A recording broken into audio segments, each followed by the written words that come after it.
My name is Alara, and the scent of smoke is a memory etched into my soul. It's not the comforting aroma of a hearth, but the acrid, choking ghost of a past that ended in searing pain and the shriek of tearing metal. It is the memory of my death. I died on a Tuesday. My half-sister, Serafina, in a fit of jealous, twisted rage, had grabbed me, her fingers like talons in my arm, and kicked over the canister. The world didn't go dark. It turned blinding white, then an agonizing orange. The last thing I knew was the sensation of coming apart. I blinked and the world reassembled. I was standing in my childhood bedroom, the silk of my bridesmaid's dress cool against my skin. The air was thick with the cloying sweetness of gardenias from the massive arrangements downstairs. Today was Serafina's wedding day. My heart hammered against my ribs, a frantic bird trapped in a cage of bone. It wasn't a dream. The phantom pain of disintegration was too vivid, too real. I had been blown apart, and yet here I was. I descended the grand staircase, a mask of calm over my roaring internal chaos. The manor was a whirlwind of activity, but I moved through it like a ghost. I needed to find Sarah, to see her face, to understand. I found her in the sun-drenched conservatory, being fussed over by a team of stylists. She was a vision in her custom-made, obscenely expensive gown, a creation of ivory silk and seed pearls that had been flown in from a different continent. But her eyes, when they met mine in the reflection of the vast gilt mirror, they were not the eyes of a nervous bride. They held a cold, calculating gleam, a knowledge that far exceeded her 22 years. A smug, vicious little smile played on her perfectly painted lips. "Alara," she cooed, her voice a saccharine mockery of sisterly affection. "Don't you look adequate?" The pieces clicked into place with a terrifying final certainty. She wasn't just preening. She was gloating. She had done it. She had slept with Cale, the brilliant, impoverished scholarship student our family had been sponsoring for years. She had thrown her future with the formidable Julian Thorne, a man of immense wealth and chilling reputation, to the winds. And she had done it knowingly. In our previous life she had rushed headlong into the arms of wealth, marrying Julian. I, moved by Cale's earnest promises and hard-working facade, had chosen him. It was the greatest mistake of my life. A life that ended in a ball of fire. Julian Thorne, behind his serious, refined exterior, was a monster. His basement wasn't a wine cellar. It was a dungeon. For 2 years I was his legal toy, chained, tortured, and broken. When his empire crumbled due to his own vices, he took his rage out on me before his creditors finally chased him down. The day Sarah ran into me, already the wife of the man who would eclipse all others, a man I found after my escape, she couldn't bear it. Her envy was a physical force that ended us both. And now she had been reborn with that knowledge. She had sabotaged her own wedding to force me into the gilded cage she had escaped. "Now it's my turn to be the billionaire's wife," she whispered, leaning close as if to adjust my necklace. Her breath was hot against my ear. "You go be that pervert's plaything." The confirmation was a cold splash of water.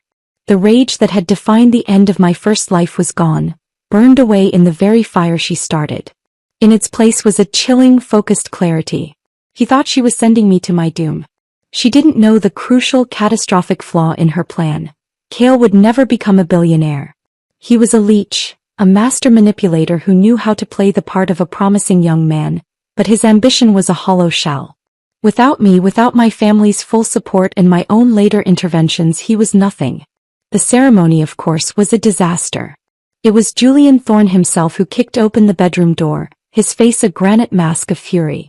The gasps of the guests behind him were a symphony of scandal. I squeezed into the room and saw them. Sarah and Cale, naked and entangled on the rumpled sheets of the marital bed. The sight was less shocking than it was pathetic. My father's face turned the color of old brick. My stepmother, Livia, shrieked, a hand fluttering uselessly before covering her own eyes. The aftermath was a blur of hissed arguments and panicked whispers. In his study, my father, his pride in tatters, looked at me with desperate eyes. "Alara," he pleaded, "the car is here. The Thorne family, they insist. You have to wear the veil." Left with no choice, I allowed myself to be shepherded.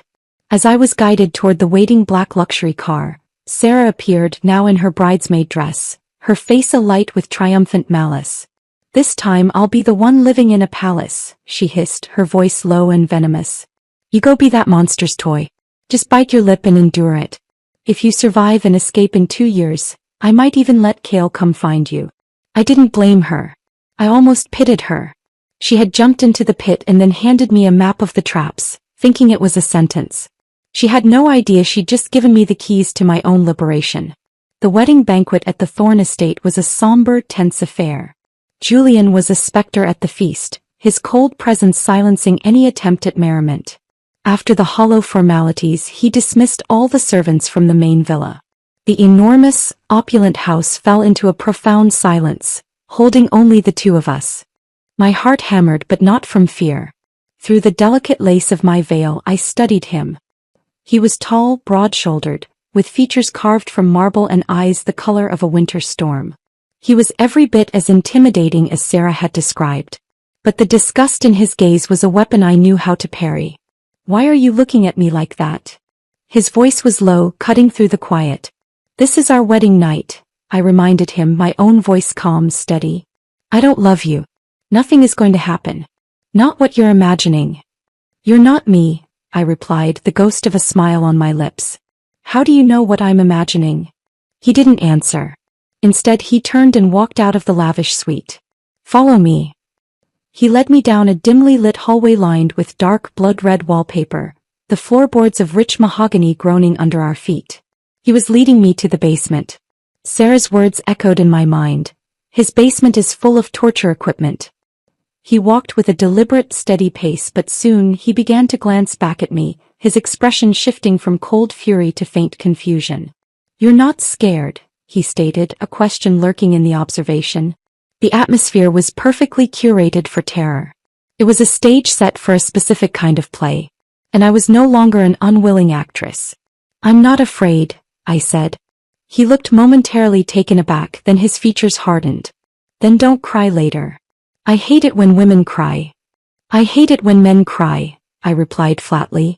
He pushed open the heavy basement door and flicked on the lights. The room was vast, easily 200 square meters, and it was, as promised, a gallery of exquisite deviance. There were St. Andrew's crosses, a luxurious, padded kennel, racks of tools, and shelves of costumes.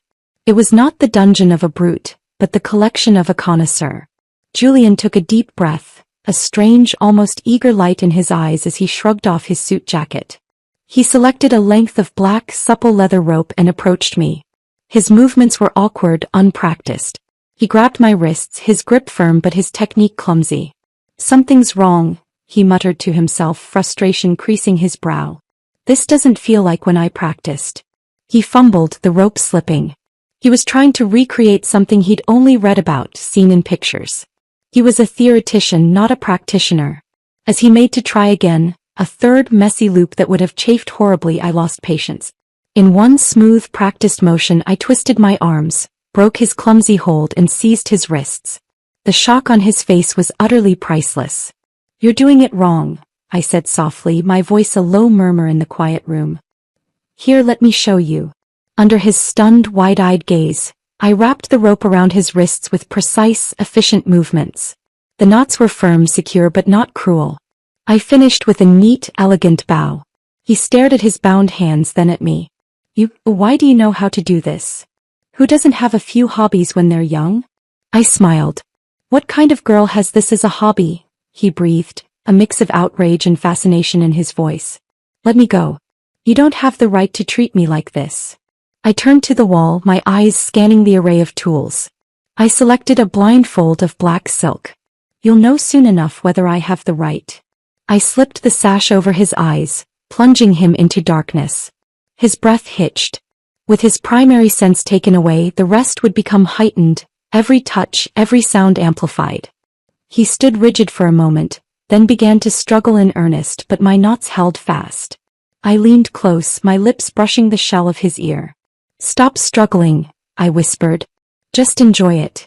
Later he was the one curled in the corner of the plush basement divan, crying. Not tears of pain, but of overwhelmed, shattered sensation. The carefully constructed fortress of his control had been breached not by force, but by a superior understanding of the very game he thought he was master of.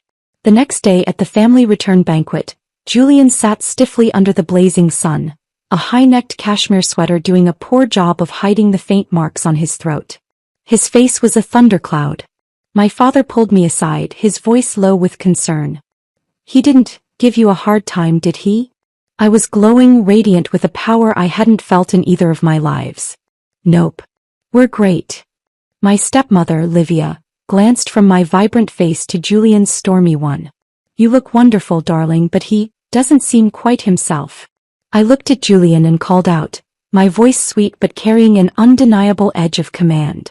"Darling, come sit with me." He let out a derisive snort, but his legs, as if moving of their own accord, carried him to the seat beside me. I patted his thigh. "See? Isn't he behaving well?" His muscle twitched under my hand, but he didn't pull away. He even subconsciously leaned into the contact. My father and Livia were dumbfounded. This was not the same man who had looked ready to devour them whole just yesterday. Over lunch I learned that my father in his fury had cut off both Cale's funding and Sarah's credit cards. Livia, ever the enabler, whispered to me, "You were always closer to Cale. Can you help me get in touch? I just want to send Sarah a little something." In my first life, my father had been taken in by Cale's act. I had been taken in by his promises. After our rushed, secret marriage, he took me to his remote hometown, confiscated my phone, and revealed his true nature.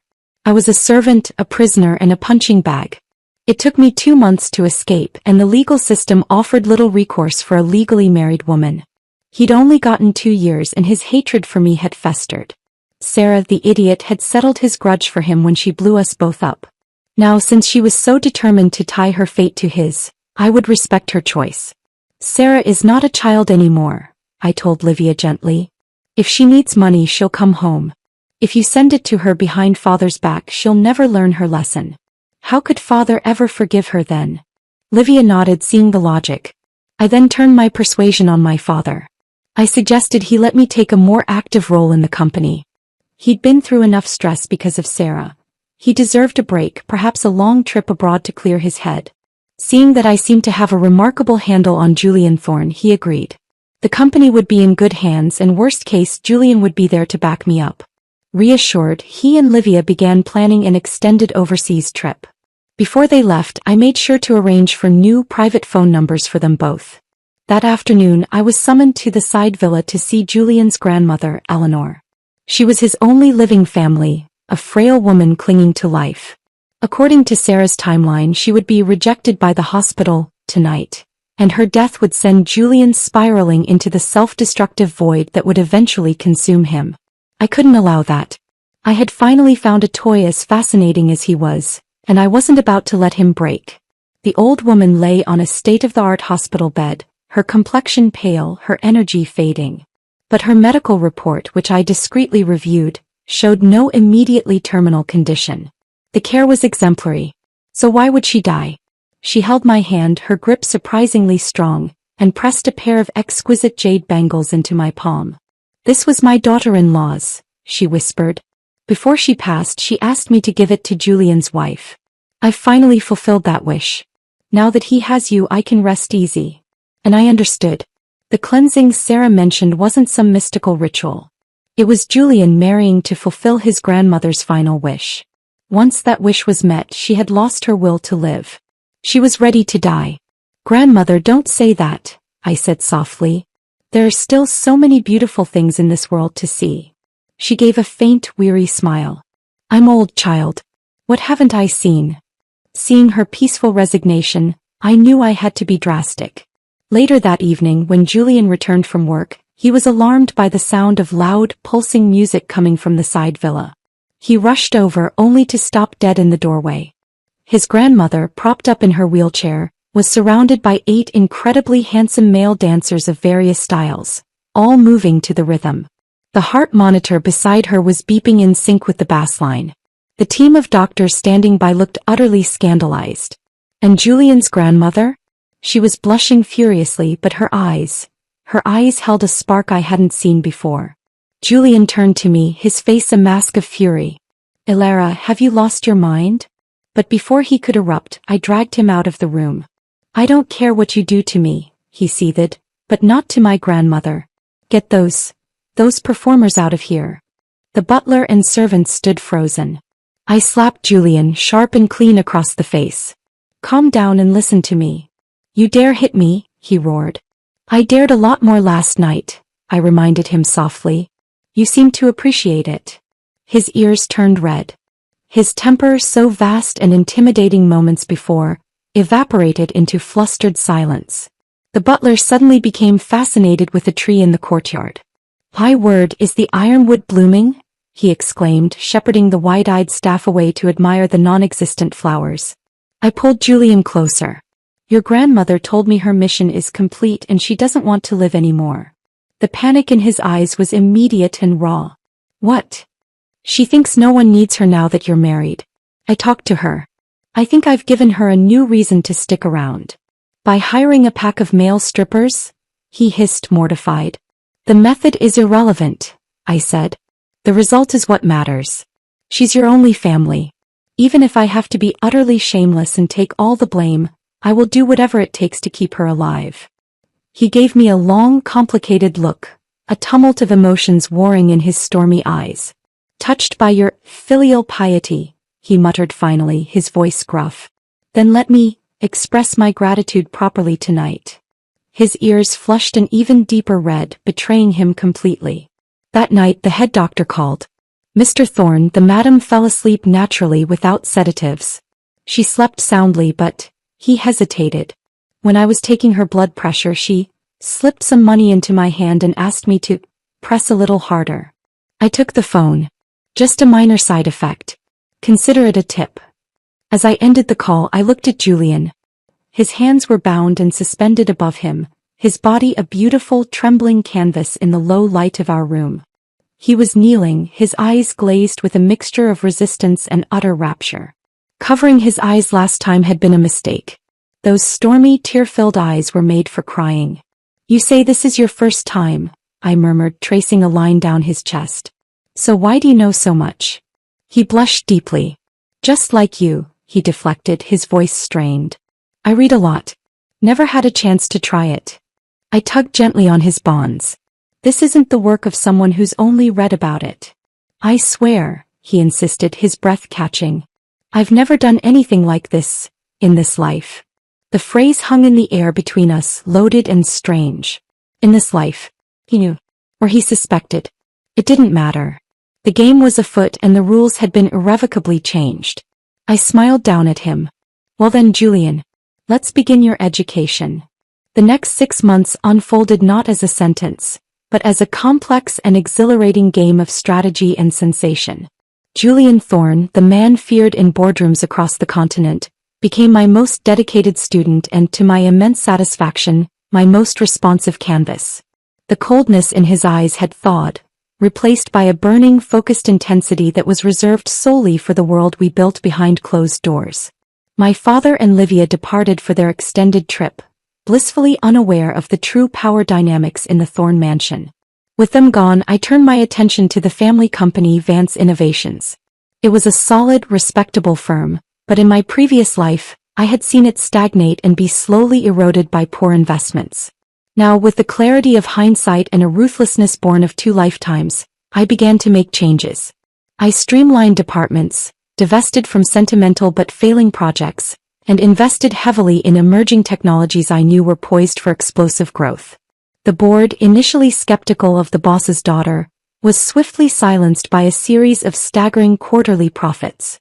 Julian watched my corporate takeover with a sort of bewildered admiration. He'd expected a victim, a pawn. He'd found a queen. One afternoon, about 6 months after the wedding, I was lounging by the estate's shimmering artificial lake, a butler grilling seafood for my lunch and a maid pouring chilled white wine. The winter sun was weak but welcome. It was then my phone buzzed with a video call. The name on the screen was unfamiliar, a number I'd long since deleted but whose digits were etched into my memory from a lifetime of desperation. Serafina. I answered. Her face, pixelated and strained, filled the screen. She was clearly testing the waters, having been blocked by our parents. She didn't expect me to pick up. Her jaw went slack as she took in my surroundings. The luxurious lakeside setting, my designer leisure wear, the unobtrusive service. "Alara," she stammered. Why aren't you locked in Julian's basement? I gave her a sweet, condescending smile. Why would my husband lock me up when he adores me? Adores you? Impossible. Her voice sharpened, verging on the hysterical edge I remembered so well. He doesn't have a heart. I begged him in our last life and he still chained me up like a dog. He can't love you. He won't. Even if he didn't blame you for the wedding fiasco, he'd blame you for that old hag's death. You should be eating from a bowl on the floor. Just then Julian's grandmother, Eleanor, leaned into the frame, her complexion rosy and her eyes bright. What's this? Which old hag died? Since the night of the dancers, Grandma Eleanor had embraced life with a vengeance. Her health had improved dramatically. She'd taken up yoga, her posture was now more elegant than mine, and she had two remarkably handsome personal trainers, both over 6 feet tall, who seemed to motivate her in ways medicine never could. Julian, seeing the life return to her eyes, had grudgingly accepted their presence. When Sarah saw Grandma Eleanor alive and glowing, her face contorted in disbelief. This isn't possible, she whispered, her voice trembling. She's supposed to be dead. She must be a ghost. Grandma raised a perfectly sculpted eyebrow. How rude. You're the one who looks half dead. He turned to me. I'm sorry, dear. I thought she was your aunt. I suppressed a laugh. That's my little sister, Grandma. She married, far away. Things haven't been easy. Her mind isn't what it used to be. Grandma looked at Sarah with pity. Oh, you poor thing. She then waved a dismissive hand. Well, I'll leave you to it. My assistants are waiting to take me for a spin in the new convertible. She wheeled herself away with a surprising burst of speed. I turned back to Sarah, whose face was a thundercloud of confusion and rage. She's not dead.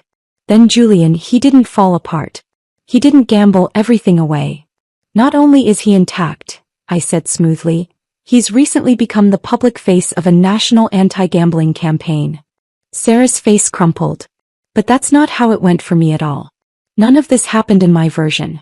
Alara, weren't you the one who became the billionaire's wife last time? Weren't you living like this? Why didn't you tell me?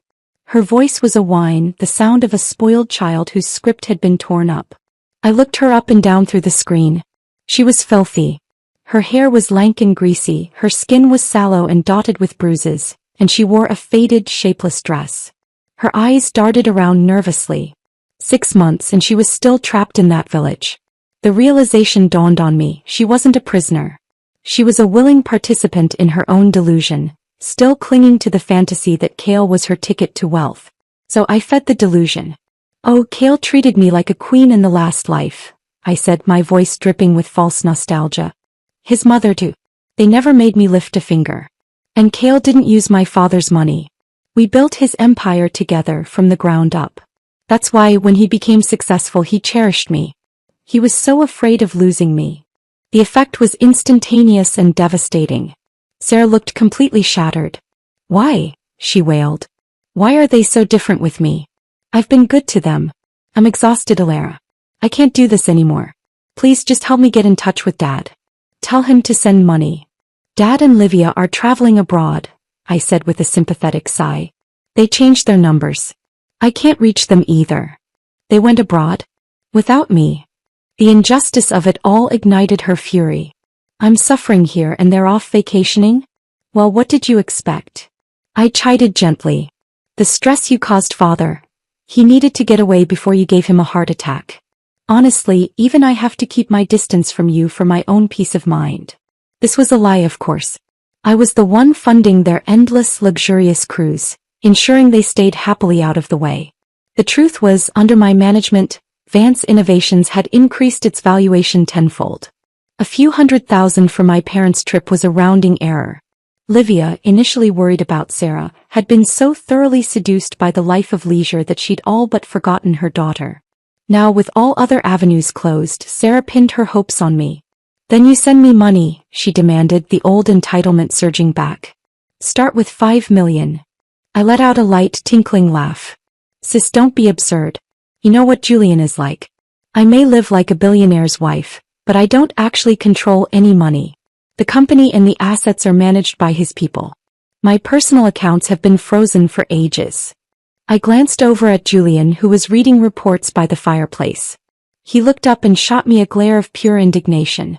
His cards were the ones gathering dust. Sarah clearly didn't believe me, but she wasn't leaving empty-handed. The jewelry you're wearing looks expensive. Mail it to me. I'll pawn it myself. When I didn't immediately agree, her tone turned wheedling. Don't be stingy.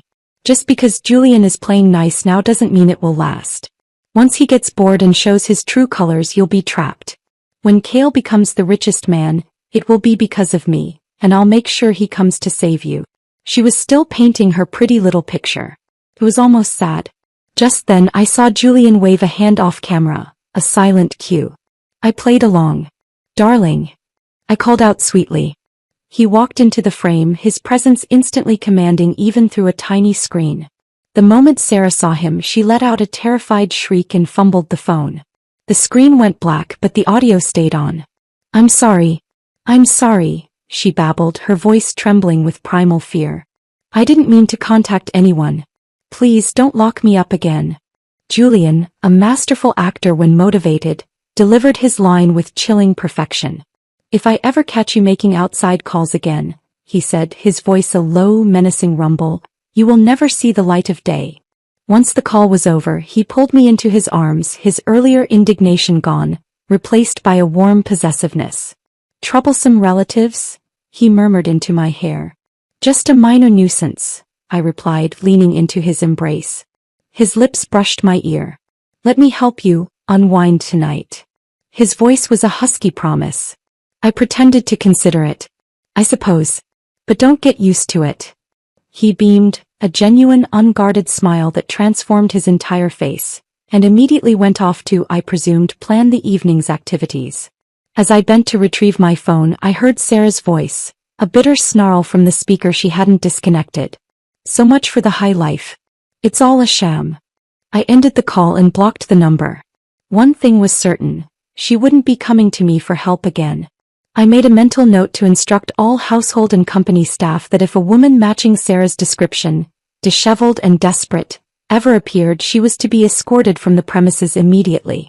A few moments later, my phone buzzed again with a news alert.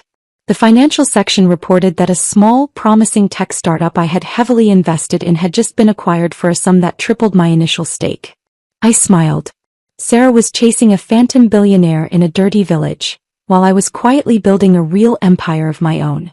The irony was richer than any fortune Cale could ever have dreamed of. The seasons turned, and with them, the dynamics within the Thorne estate solidified into a new, unshakable normal. Julian, the feared titan of industry, had become a man quietly, fervently devoted to a single, private obsession: me. The vast, cold house now felt like a sanctuary, its halls echoing not with silence, but with the subtle, charged energy of our shared secret life. He was a brilliant, eager student, and I, his exacting tutor. One evening, as a fire crackled in the library hearth, I found myself watching him. He was engrossed in a report, his brow furrowed in concentration. The image was so serene, so domesticated, that a strange, unfamiliar thought wriggled into my mind. It had been over half a year. We had been intimate with a frequency and intensity that left us both breathless. And I had never once taken precautions. The thought had simply not occurred to me, lost in the whirlwind of reclaiming my power and reshaping my destiny. Julian, I began, my voice cutting through the comfortable silence. He looked up, his stormy eyes instantly soft and focused on me. It's been months. I haven't been careful. Maybe we should get checked. To be sure everything is in order. The change in him was instantaneous and profound.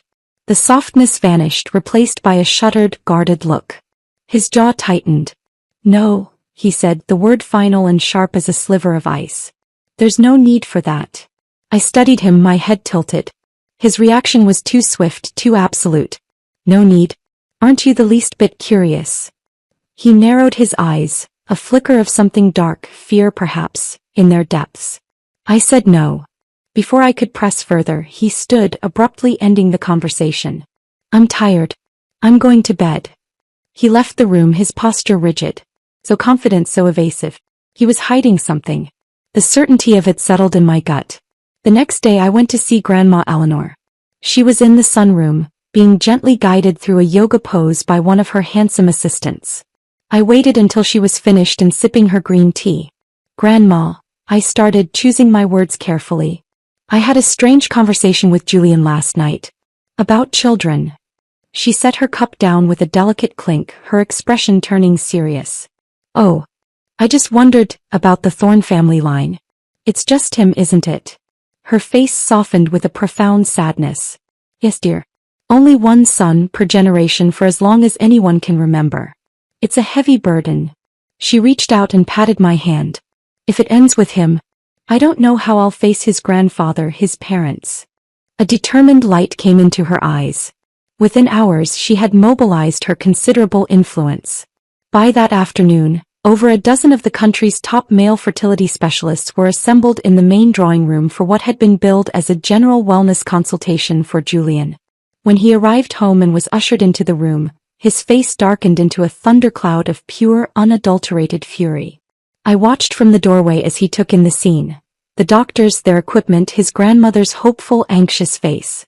"What is the meaning of this?" he growled, his voice low and dangerous. "It's just a checkup, dear," Eleanor said, her voice wavering slightly. "Get out," he said to the doctors, his tone leaving no room for argument.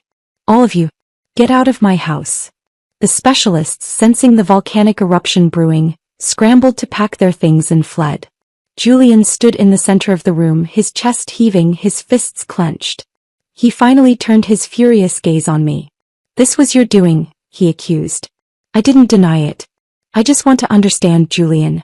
Why the absolute refusal?" Cornered, with no escape, the truth finally tore out of him. "Because I already did it," he shouted, the words raw and painful. "Right after the wedding, on that business trip to Zurich. I had a vasectomy." The air left the room. Grandma Eleanor gasped, her hand flying to her mouth. I just stared at him, stunned. "My mother died bringing me into this world," he said, his voice dropping to a tortured whisper. "She bled out on the delivery table. I watched the light leave my father's eyes that day and it never returned. I will not risk that with you." He looked at me, his eyes full of a desperate, fierce love that stole my breath. "I won't be the reason you leave me." My heart, that cold, calculated organ I had so carefully armored, softened. "Just a little. What if I told you I'm willing to take that risk?" I asked, my voice gentle. He shook his head, his expression grim. "Well, I'm not." This idiot was so terrified of loss he was willing to let his bloodline die with him. "I'm ordering you to have it reversed," I said, the command clear in my tone. "I like children. A child with our genes would be extraordinary. I want to see it." "You could suffer," he whispered, his voice cracking as he reached for my hand, clutching it like a lifeline. He looked as if I were already on the precipice of death. "But you'll be with me," I said, turning my hand to lace my fingers with his. "You won't let me suffer, will you, Julian?" He hesitated, a war raging behind his eyes. Finally, he mumbled, "Let's wait 2 more years." I raised an eyebrow. "Wait for what?" "I'll establish a research institute," he said, completely serious. "We'll fund the top minds in reproductive science. We'll pioneer male pregnancy. Once the technology is mature and safe, I'll carry the child." I was speechless. I stared at him, this formidable, powerful man willing to undergo a medical miracle, or a nightmare, just to keep me safe from a hypothetical danger. "Aren't you afraid something would happen to you?" Finally managed. He shrugged, a gesture of utter, reckless self-sacrifice. "If it does, it's fine. I'll make a will. I'll leave all my shares, the entire empire, to you. You've done a brilliant job with your father's company. I know you can handle mine. Just, please take care of Grandma." I couldn't take it anymore. All I had asked for was one single sperm cell, and he was drafting his last will and testament. It was the most dramatic, over-the-top, and utterly sincere declaration I had ever witnessed. "Fine," I sighed, a wave of exasperated affection washing over me. "I'll just find someone else to father my baby then. I'm sure there are plenty of willing candidates."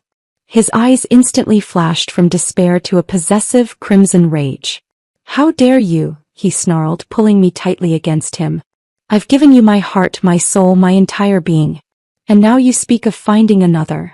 The subject was closed, but the battle lines had been drawn. And I had no intention of losing. Another 6 months slipped by. My corporate conquests continued, the Vance and Thorne empires slowly, inexorably intertwining under my guidance. The news of our success was a constant, low hum in the background of our lives. It was this hum, I was sure, that finally drove Serafina to her most desperate act yet. I was being chauffeured home from a late meeting when a ragged figure hurled itself in front of the car. My driver slammed on the brakes. Instinct, a primal fear left over from my first death, seized me. I recoiled, my hand flying to the door handle, ready to flee, terrified she had a canister of gas hidden in her tattered clothes. But it wasn't Sarah who opened my door. It was Cale. He looked older, harder. The scholarly charm had been sandblasted away by a year of manual labor and bitterness. But his eyes held the same manipulative gleam as he reached in, took my hand, and pulled me from the car with a show of gentleness that made my skin crawl. "Ilara," he said, his voice dripping with a feigned, deep emotion. "I know everything now. I understand. I won't make the same mistakes again." My instincts screamed. I instinctively wrapped my arms around my stomach. A protective gesture I didn't even realize I was making until I saw his eyes drop to the slight, firm curve there. His expression transformed from false tenderness to ugly shock. He turned and slapped Sarah so hard she stumbled back against the car. "You said he was impotent," he roared. "Then whose child is she carrying?" Sarah stammered, clutching her cheek. "That's not possible. In the last life he never touched me. He had no interest. Wasn't it because he couldn't?" Cale's rage was a physical force. He pointed a shaking finger at me. "So you cheated? You whore." These two idiots, I thought, almost amused by their chaotic, predictable drama. "I didn't cheat," I said, my voice calm and clear, cutting through their hysteria. "This baby is Julian's. I don't know why he never touched you, but our relationship is very healthy." I decided to switch tactics to play on their greed and their fear. The Thorne family has only one heir per generation. Julian values this child more than anything in the world. If you two want money, fine. Use this situation. But if anything happens to me or this baby and Julian is provoked, you will be less than dust. Sarah froze, her hand dropping. But Cale slapped her again. "Don't you dare lay a finger on her," he barked. He turned back to me, his face a mask of syrupy concern. "Don't worry, Ilara. No matter whose child you're carrying, I'll protect you." Sarah let out a bitter, disgusted laugh. "Cut the act. You think he'll choose you over her? Tie her up. We'll bring her back and ransom her." I looked at Cale, letting a flicker of feigned vulnerability show in my eyes. You still care about me?" "Of course," he said without a moment's hesitation.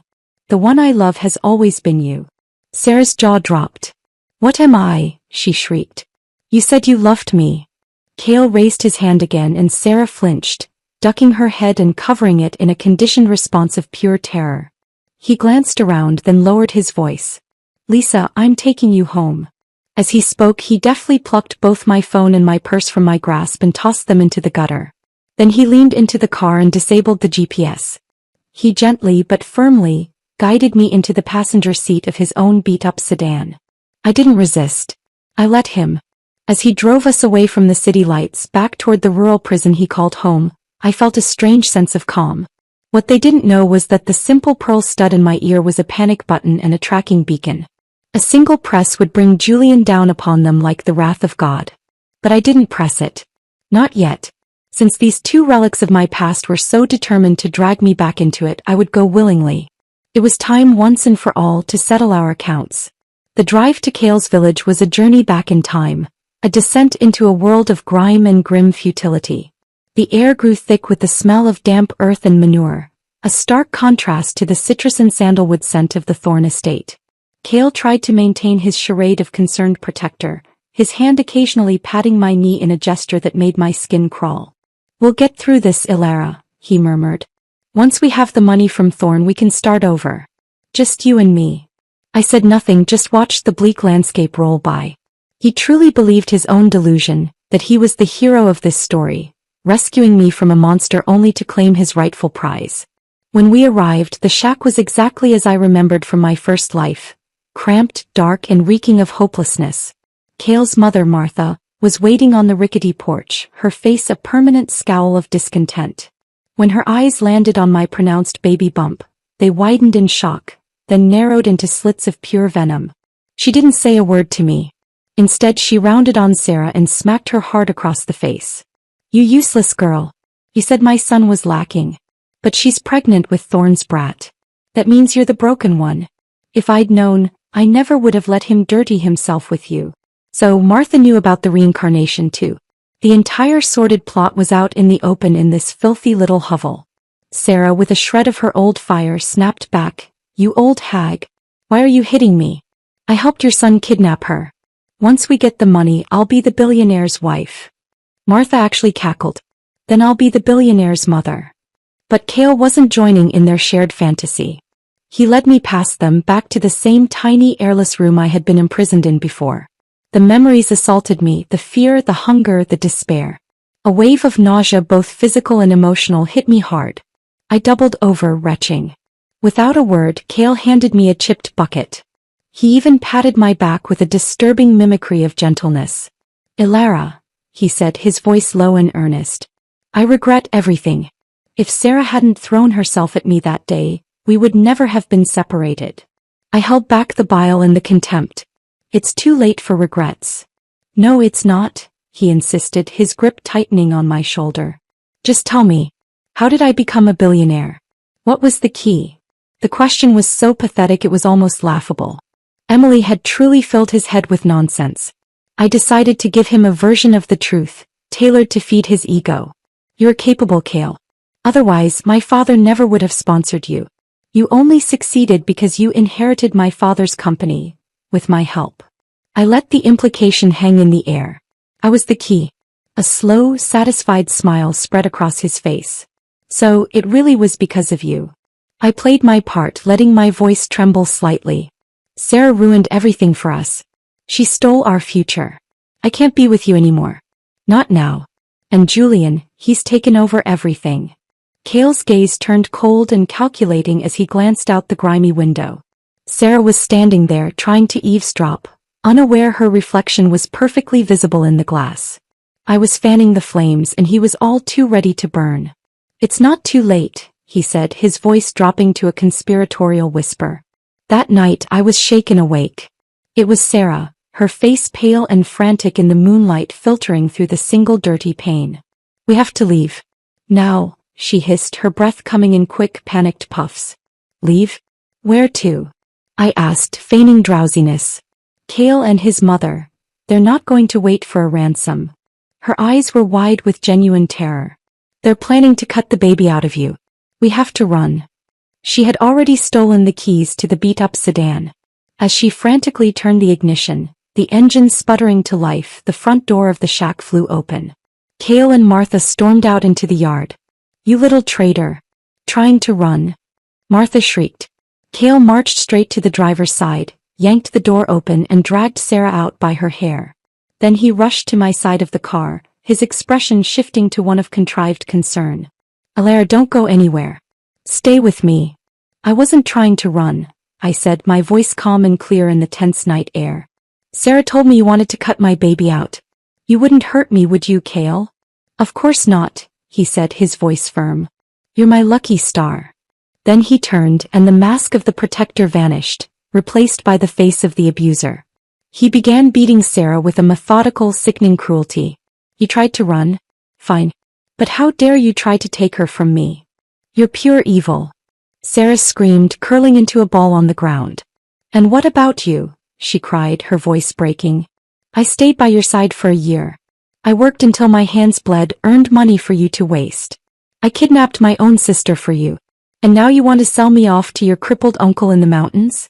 To be his billionaire's wife? Keep dreaming.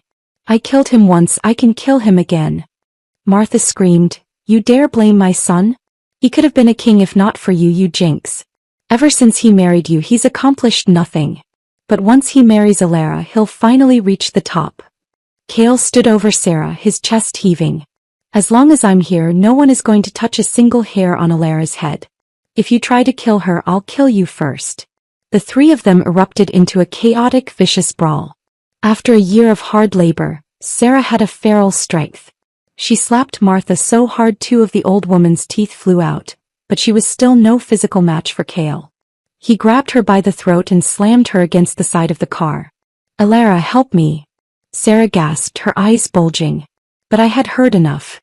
I'd heard their plans, their betrayals, the sheer, pathetic ugliness of it all. "He never loved you," Sarah choked out, her gaze fixed on me. "He just wanted to use you to get your family's company. Once he had it, he was going to get rid of the baby. If you survived, maybe you were his lucky charm. If not, tough luck." "Don't listen to her, Alara," Cale pleaded, his grip tightening. "She's just trying to turn you against me. I never wanted to hurt you. I just didn't want the baby. I thought we could trade it to Thorn for your family's company. Then we could have our own children later." "Oh," I replied, my voice dangerously calm. "Then you'll need to divorce Sarah first." Sarah laughed, a bitter, broken sound. "Keep dreaming.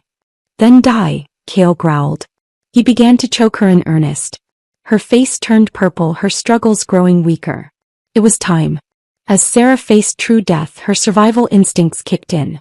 She went wild, her fingers clawing at his face, her nails digging deep. With a shriek of agony, Cale stumbled back, clutching his face. Blood streamed from between his fingers. "I can't see, Mom. I'm blind," he screamed. Martha panicked. She ran into the house and came back out wielding a heavy rusted kitchen knife. "You dare hurt my son. I'll kill you, you filth." Sarah, thinking quickly for the first time in either of her lives, scrambled into the car. As Martha lunged in after her, Sarah slipped out the other side and slammed the door shut, locking it. Martha, who had never been in a car, had no idea how to work the manual locks. She began pounding on the window, her curses muffled by the glass. Sarah didn't flinch. She walked calmly to the other side, shoved the blinded, wailing Cale into the back seat, and then produced the car's cigarette lighter. She flicked it, the coil glowing orange in the darkness. She looked at me, and for a split second our eyes met. There was no sisterhood there, only a shared, terrible history. Then she tossed the glowing lighter straight into the fuel tank. Boom. The explosion was deafening, a fireball of orange and yellow that lit up the night sky, consuming the car and the two people trapped inside. The heat washed over my face, a grotesque echo of my first death. Sarah stood watching, her body silhouetted against the inferno. She burst into hysterical, unhinged laughter. "Dead. They're dead. Finally, let's see who dares lay a finger on me now." She turned to me, her smile twisted and triumphant. "Now it's your turn. Once you help me get 100 million out of Julian, I'll send you off to be with your beloved Cale. Then I'll flee abroad and live the good life. Men are useless. In the end, you can only rely on yourself. You're realizing that now?" I asked, my voice flat. "A bit late, don't you think?" The distant wail of a police siren cut through the night. Sarah's expression morphed from triumph to panic. "When did you call the cops?" she snarled. "While you three were brawling," I said calmly. "Oh, and one more thing. Cale never had what it takes to become rich. I was the one who became the billionaire. He only got 2 years in prison because I turned him in for what he did to me. So, thank you, little sister, for helping me take care of my unfinished business this time around." The revelation was the final, unbearable straw. Rage, disbelief, and the shattering of her last delusion contorted her features. With a primal scream, she lunged at me, her hands outstretched like claws. "I'm going to kill you." Bang. The sound was sharp, precise. A sniper's round. Sarah crumpled to the ground just feet from me, a dark bloom spreading across her chest. Before I could even process it, the thunderous beat of helicopter rotors filled the air, whipping the dust and smoke into a frenzy. The side door slid open and there was Julian. He didn't wait for the craft to land. He rappelled down, hitting the ground and rushing toward me, his face a mask of frantic fear. He pulled me into a crushing embrace, his body trembling. "Are you okay?" he demanded, his voice raw. I smiled against his chest, the chaos and the sirens fading into a distant hum. "Your son is fine."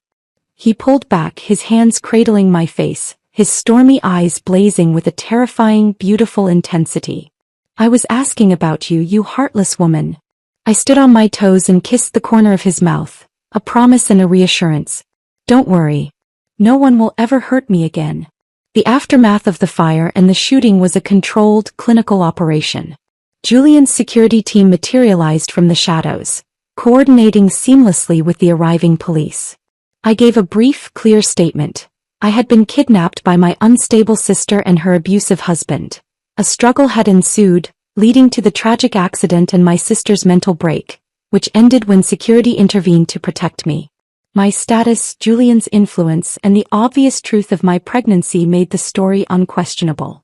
We were whisked away in the helicopter before the local news crews could even set up their cameras. Back at the Thorne estate, a different kind of storm awaited.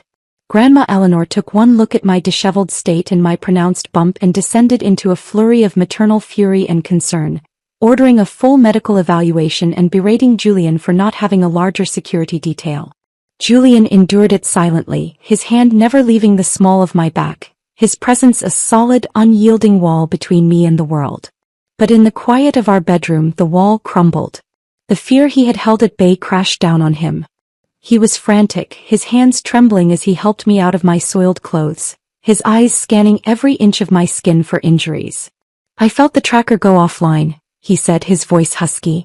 "For 12 minutes, Alara. 12 minutes I had no signal." I thought. He couldn't finish the sentence, just buried his face in my neck, his arms wrapping around me so tightly I could barely breathe. "I'm here," I whispered, stroking his hair. "I'm perfectly fine. And I handled it." "You shouldn't have had to," he growled against my skin, the words laced with a self-loathing that surprised me. "I should have obliterated that pathetic worm the moment I learned of his existence in this life. I was too lenient, thinking him beneath my notice."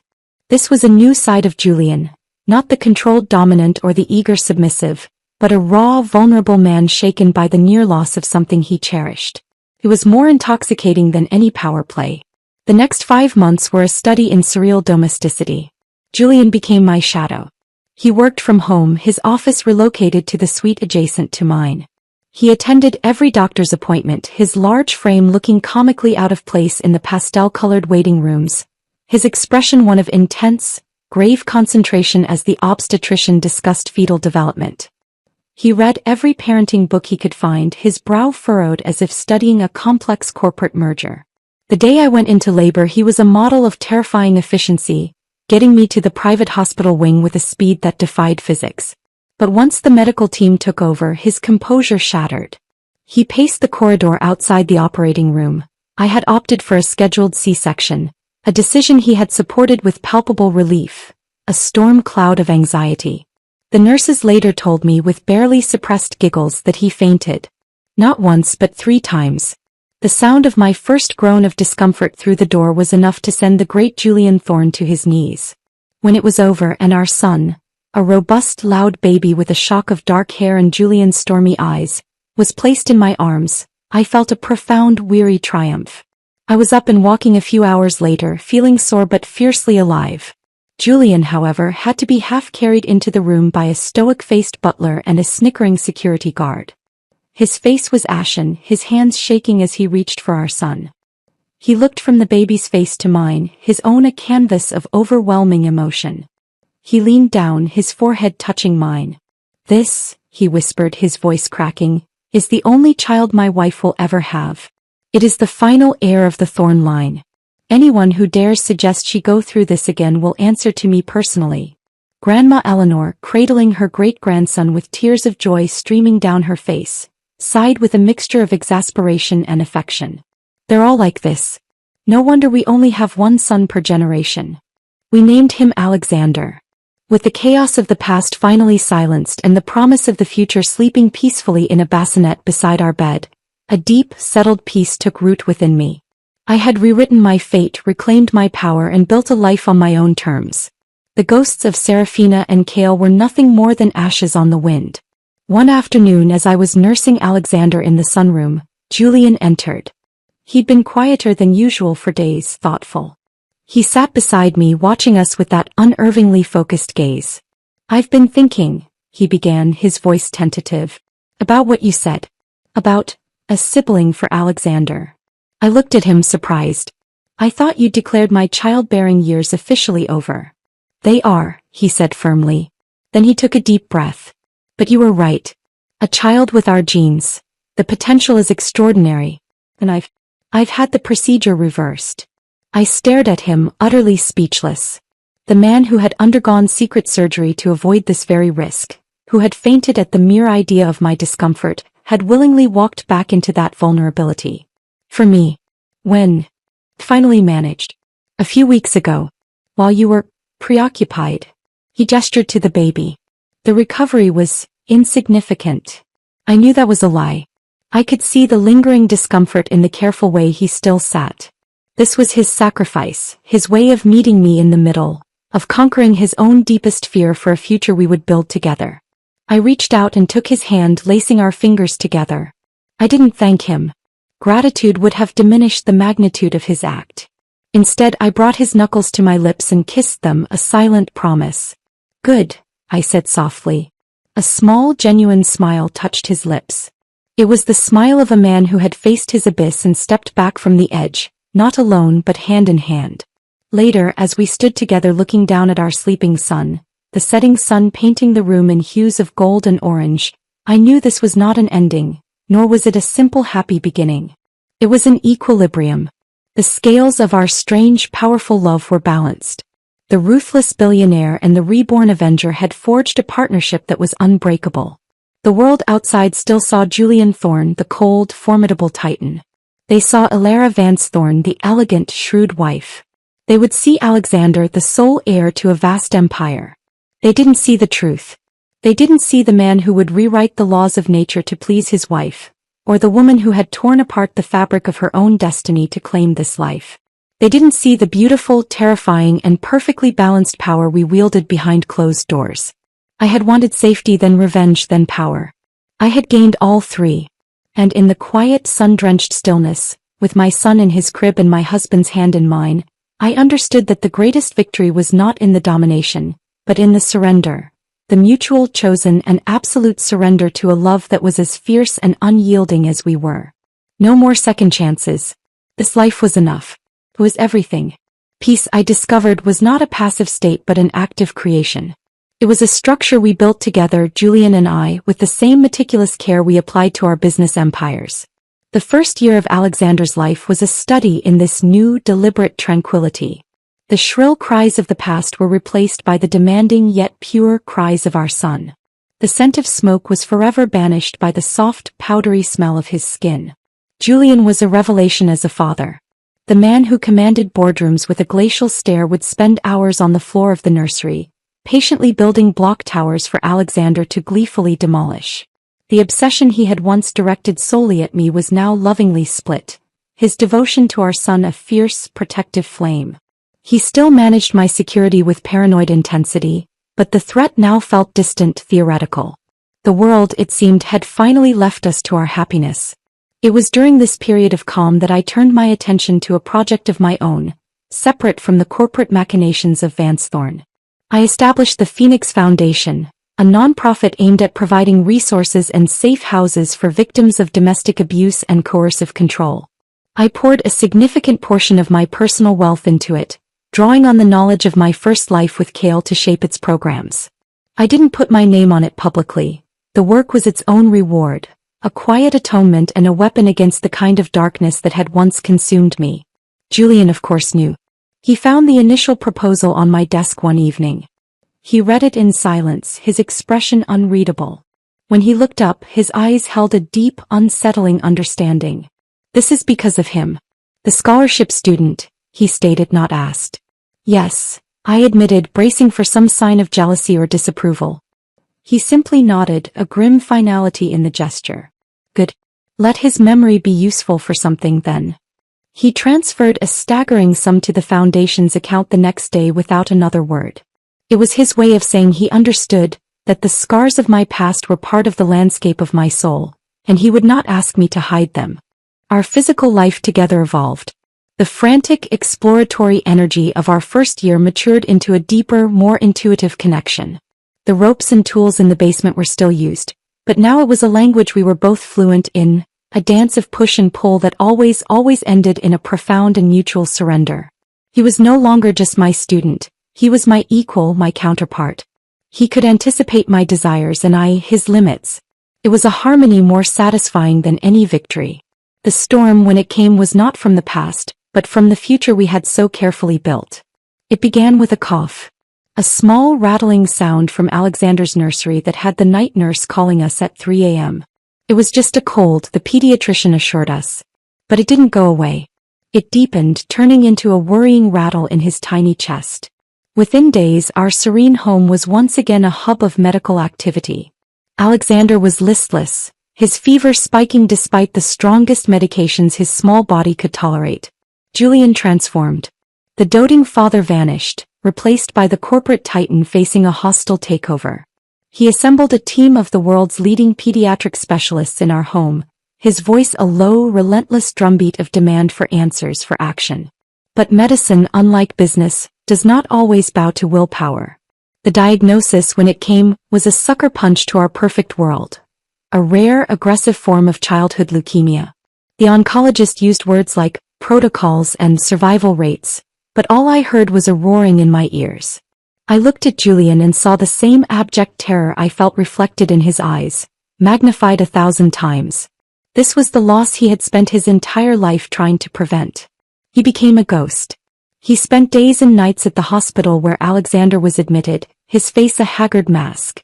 He dismissed the teams of doctors, accusing them of incompetence. He poured billions into experimental research, trying to buy a cure that didn't exist. The dynamic between us shifted. My strength, which had always been the anchor in our relationship, seemed to falter in the face of this biological betrayal. Julian's, conversely, hardened into a desperate, brittle shell. One night, in the sterile quiet of Alexander's hospital room, the beeping of the monitors a morbid soundtrack, he broke. Our son was sleeping fitfully, pale and fragile amid the tubes and wires. "I told you," Julian whispered, his voice ragged. He wasn't looking at me but at Alexander. "I told you this would happen. This is the price. This is the universe collecting its debt for my happiness." I moved to him, placing a hand on his arm. "Juliano, this is not your fault. It's an illness. We will fight it." He shook my hand off, a gesture so uncharacteristically violent it stunned me. "Fight it? What? Money? It's not working. Don't you see? The thorn line is cursed. It ends with suffering. My mother, and now, my son." His breath hitched. "I should never have reversed the procedure. I should never have given you false hope." The words were a lash. "False hope? He is our son, Julian. He is not a mistake. He is a target," he roared, then immediately lowered his voice, glancing at the sleeping child. "He is a vulnerability I created. The one thing that could truly destroy me." He looked at me, his eyes hollow. "And you?" It was the grief talking, the terror. I knew that. But it carved a fresh wound nonetheless. In his darkest moment, he was retreating to the fortress of his isolation, seeing the love we had created as a strategic weakness. The following weeks were a hellish blur. Alexander underwent his first round of chemotherapy. It was brutal, savaging his tiny body. I spent my days by his side, reading him stories, singing softly, my heart breaking with every whimper. Julian was there, but he was a statue, his face a rigid mask, his interactions with the medical staff growing colder and more demanding. The breaking point came during a meeting with the lead oncologist. Julian was systematically dismantling the man's treatment plan, his questions sharp and accusatory. "The success rate is unacceptable," Julian stated, his tone leaving frost on the glass walls of the consultation room. "You are treating my son with a blunt instrument. I want alternatives. I want the next generation therapies, the ones still in trials." "Mr. Thorne," the doctor said, his patience wearing thin, "we are following the best established protocol for this specific mutation. Alexander is stable. We must be patient." "Stable is not cured," Julian bit out. "Stable is waiting to die. I will not have my son be a statistic in your mediocre study." I'd had enough. "Julian," I said, my voice quiet but firm. "That's enough." He turned his furious gaze on me. "Enough? You would settle for stable? You would let them do this to him? They are saving him." I stood, my own composure fraying. "This is not a boardroom you can intimidate. This is science and it takes time.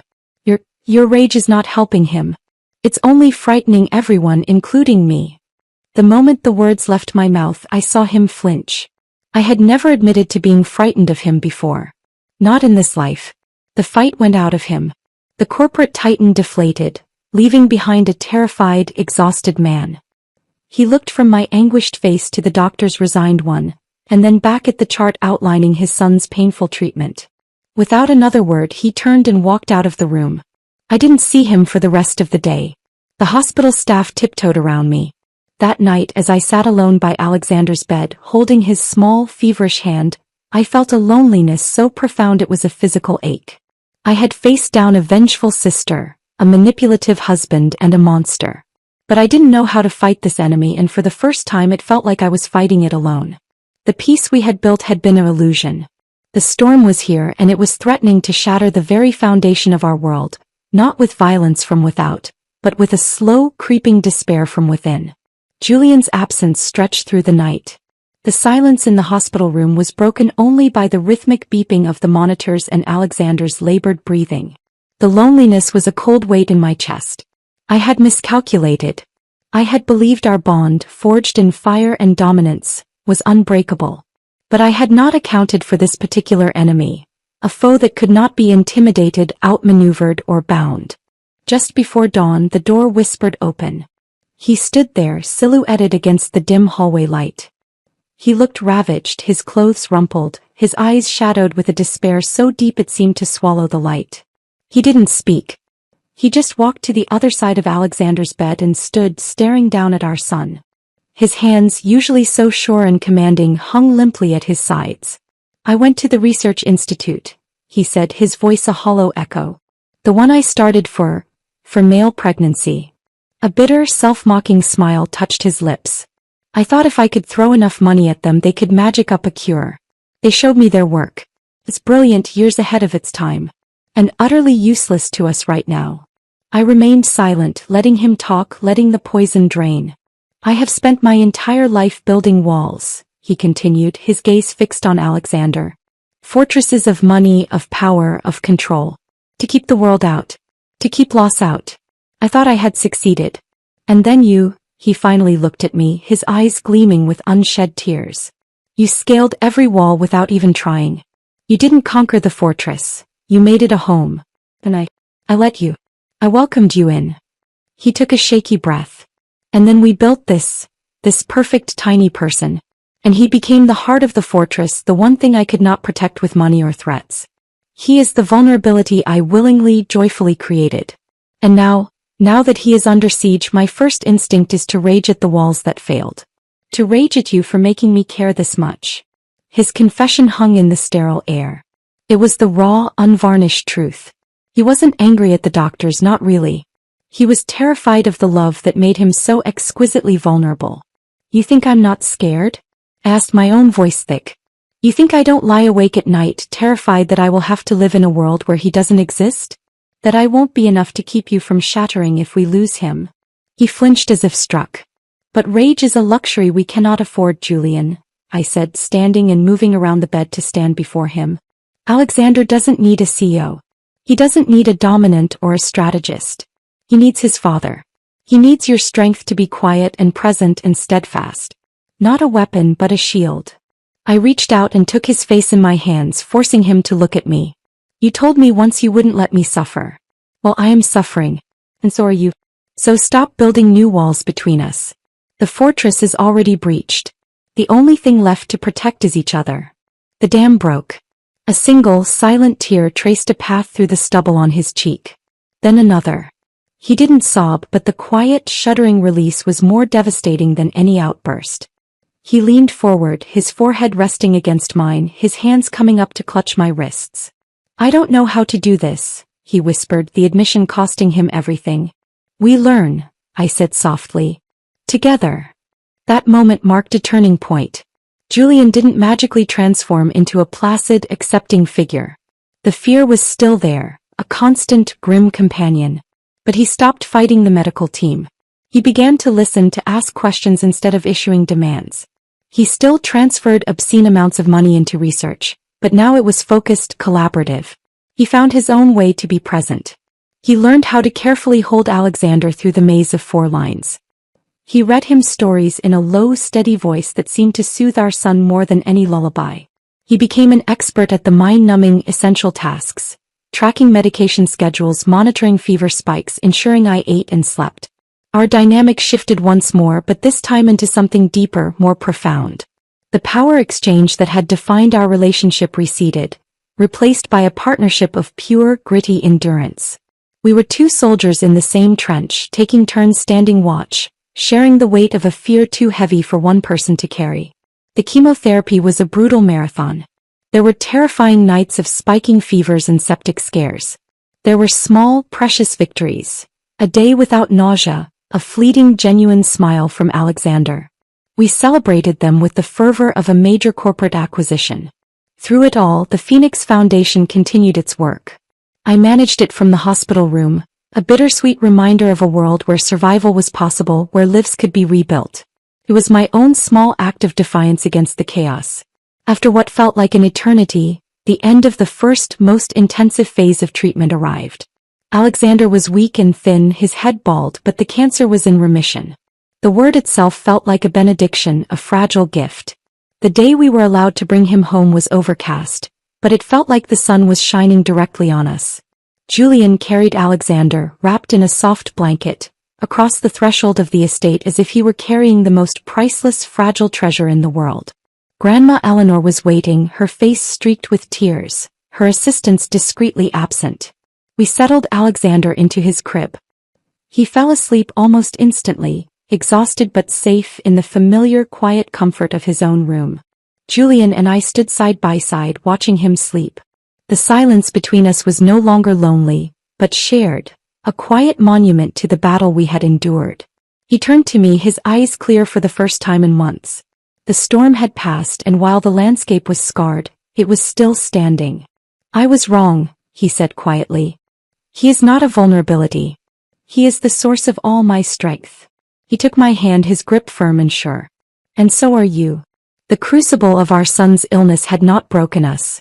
It had tempered us. It had burned away the last vestiges of the people we used to be, the ruthless billionaire and the vengeful, and forged us into something new, a family. The balance of power was irrelevant now. We were simply one. The years that followed Alexander's recovery were not a return to what was before, but an evolution into something richer, more deeply rooted. The memory of his illness was a permanent landmark in our lives, a somber reminder of our fragility that paradoxically made us stronger. We no longer took a single day of laughter, a single night of peaceful sleep for granted. Julian kept his promise. He did not retreat back into the cold fortress of his isolation. Instead, he channeled the same ferocious intensity he once reserved for business and for me into being a father. He was present in a way his own father never could be. He coached Alexander's little league team, his towering, intimidating figure patiently teaching a group of 7-year-olds how to hold a bat. He attended every school play, his face so often a mask of impenetrable calm, beaming with unvarnished pride. Our son grew into a thoughtful, observant child with my calculating eyes and Julian's quiet intensity. He was resilient, the shadow of his early battle lending a depth to his character that was unusual in one so young. He understood on some instinctive level the unique fabric of his family. He never questioned the fact that his father, who could silence a room with a glance, would kneel without a word to tie his son's shoelaces. The power dynamics of our marriage settled into a comfortable, deeply understood rhythm. The basement was still our sanctuary, a private world where we could shed the skins of CEO and chairman, of mother and father, and simply be Alara and Julian. But the play was different now. It was less about conquest and more about communion, a reaffirmation of the absolute trust that had been tested in fire and sickness and had held firm. It was the language we used to say, "I am yours and you are mine," and that is the one unshakable truth in this universe. When Alexander was 10, I found myself pregnant again. This time there was no fear, only a quiet, profound joy. Julian's reaction was not one of terror but of awed reverence. He attended every appointment, his hand holding mine, his questions for the obstetrician thoughtful and calm. The man who had fainted was gone, replaced by a steady, unwavering pillar of support. The birth of our daughter, Isabel, was a peaceful, scheduled event. Julian was by my side throughout, his gaze fixed on mine, a silent conversation passing between us. When they placed her in my arms, a tiny, perfect creature with a dusting of fair hair and a determined little mouth, I looked at Julian and saw a peace in his eyes I had never seen before. The ghost of his mother had finally been laid to rest. The thorn line continues, Grandma Eleanor whispered, tears of joy streaming down her face as she held her great-granddaughter. And it is stronger than ever. With Isabel's birth, a chapter truly closed. The last echoes of my first life, the lingering embers of resentment and the need for vengeance, were extinguished. I was no longer the woman who had been wronged, reborn to set the score right. I was simply Elara Vansthorn, a mother, a wife, a powerhouse in the business world and a quiet philanthropist. The Phoenix Foundation had grown into a formidable force, saving countless lives from the kind of darkness I had known. That was my real revenge, not on individuals but on the very circumstances that created them. One autumn evening, with the leaves turning to fire outside the windows, we sat as a family in the library. Alexander, now a serious teenager, was helping a giggling Isabel with her homework. Julian and I sat together on the sofa, his arm around me, my head on his shoulder. It was a scene of such ordinary, profound contentment that it almost brought tears to my eyes. "I have a question," Alexander said, looking up from Isabel's math book. His tone was carefully casual, the one he used when he was about to ask something significant. "Yes, my love," I said. He looked between Julian and me. "I've always wondered, how did the two of you know? I mean, it wasn't an arranged marriage, not really. But it wasn't exactly a normal courtship either." Julian and I exchanged a glance. A universe of understanding passed between us in that single look. The memory of a blown-apart past, a wedding day fiasco, a basement, a sickness, a love that had been tested in every conceivable way. Julian answered first, his voice a soft rumble. "I knew," he said, his eyes on me, "the moment she showed me she wasn't afraid. The moment she refused to be my victim and decided instead to be my equal." I smiled, reaching up to touch his cheek. "And I knew," I added, looking at our son, "when I realized that his strength wasn't in his power to command, but in his courage to surrender." Alexander considered this, his young brow furrowed as he processed the paradox. Isabel, too young to understand the depth of it, simply giggled. "Daddy's silly." Julian laughed, a rich, genuine sound that filled the room. He leaned over and scooped her up, kissing her cheek. "Yes, I am, my darling. For your mother, I am very, very silly." Later, after the children were asleep, Julian and I walked through the moonlit gardens. The air was crisp, the silence between us comfortable and deep. "He asked a good question," Julian mused, his hand finding mine. "He's a perceptive boy. He gets that from you." He stopped, turning to face me. The moonlight silvered his hair and cast his sharp features in soft relief. "Elara," he said, his voice serious now, "I need you to know something. That day in the hospital when you told me to stop building walls, you saved me. You saved all of us." I looked up at him, this man who had been my monster, my student, my partner, and the love of my life. "We saved each other, Julian. That's the only way it works." He nodded, his thumb stroking my knuckles. "I would do it all again, you know. Every moment of pain, every second of fear. To end up here with you with them. Even being blown apart by my sister?" I asked, a wry smile on my lips. "Especially that," he said without a trace of humor. "Because it brought me you. Not the you everyone else sees. The real you. The one who was forged in that fire." He was right. The woman I was now was not the naive heiress of my first life, nor the vengeful of my second beginning. I was a synthesis of all of it. The pain, the power, the love, the loss. I had rewritten my fate not by erasing the past, but by integrating it, by making it the foundation of a future I had chosen for myself. We stood there for a long time under the vast, star-dusted sky, two flawed, powerful people who had carved out a world for themselves. The legacy we would leave was not just the vast corporate empire or the philanthropic foundation. It was this. A love that was as fierce and unyielding as we were. A family built not on blood alone, but on chosen loyalty and hard-won understanding. No more second chances were needed.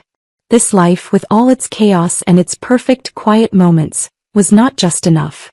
It was everything. The end.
George, I've got good news and bad news. Which do you want to hear first? I put down my paintbrush and looked at my friend Frank. He stood at the studio door with a mysterious air, his face a mix of nervousness and excitement. Let's start with the bad news. After all, I've gotten used to it these past 3 years. Your painting, Eternity, just sold for a sky-high price. Over $6 million. I frowned. How is that bad news? Frank chuckled. Because it's actually part of the good news. The bad news is, buddy, you might need to see a psychiatrist. What do you mean? A woman who looks exactly like Mary showed up at your art exhibition. I almost thought I was seeing a ghost. The paintbrush slipped from my hand and fell to the floor, splattering paint across the unfinished canvas.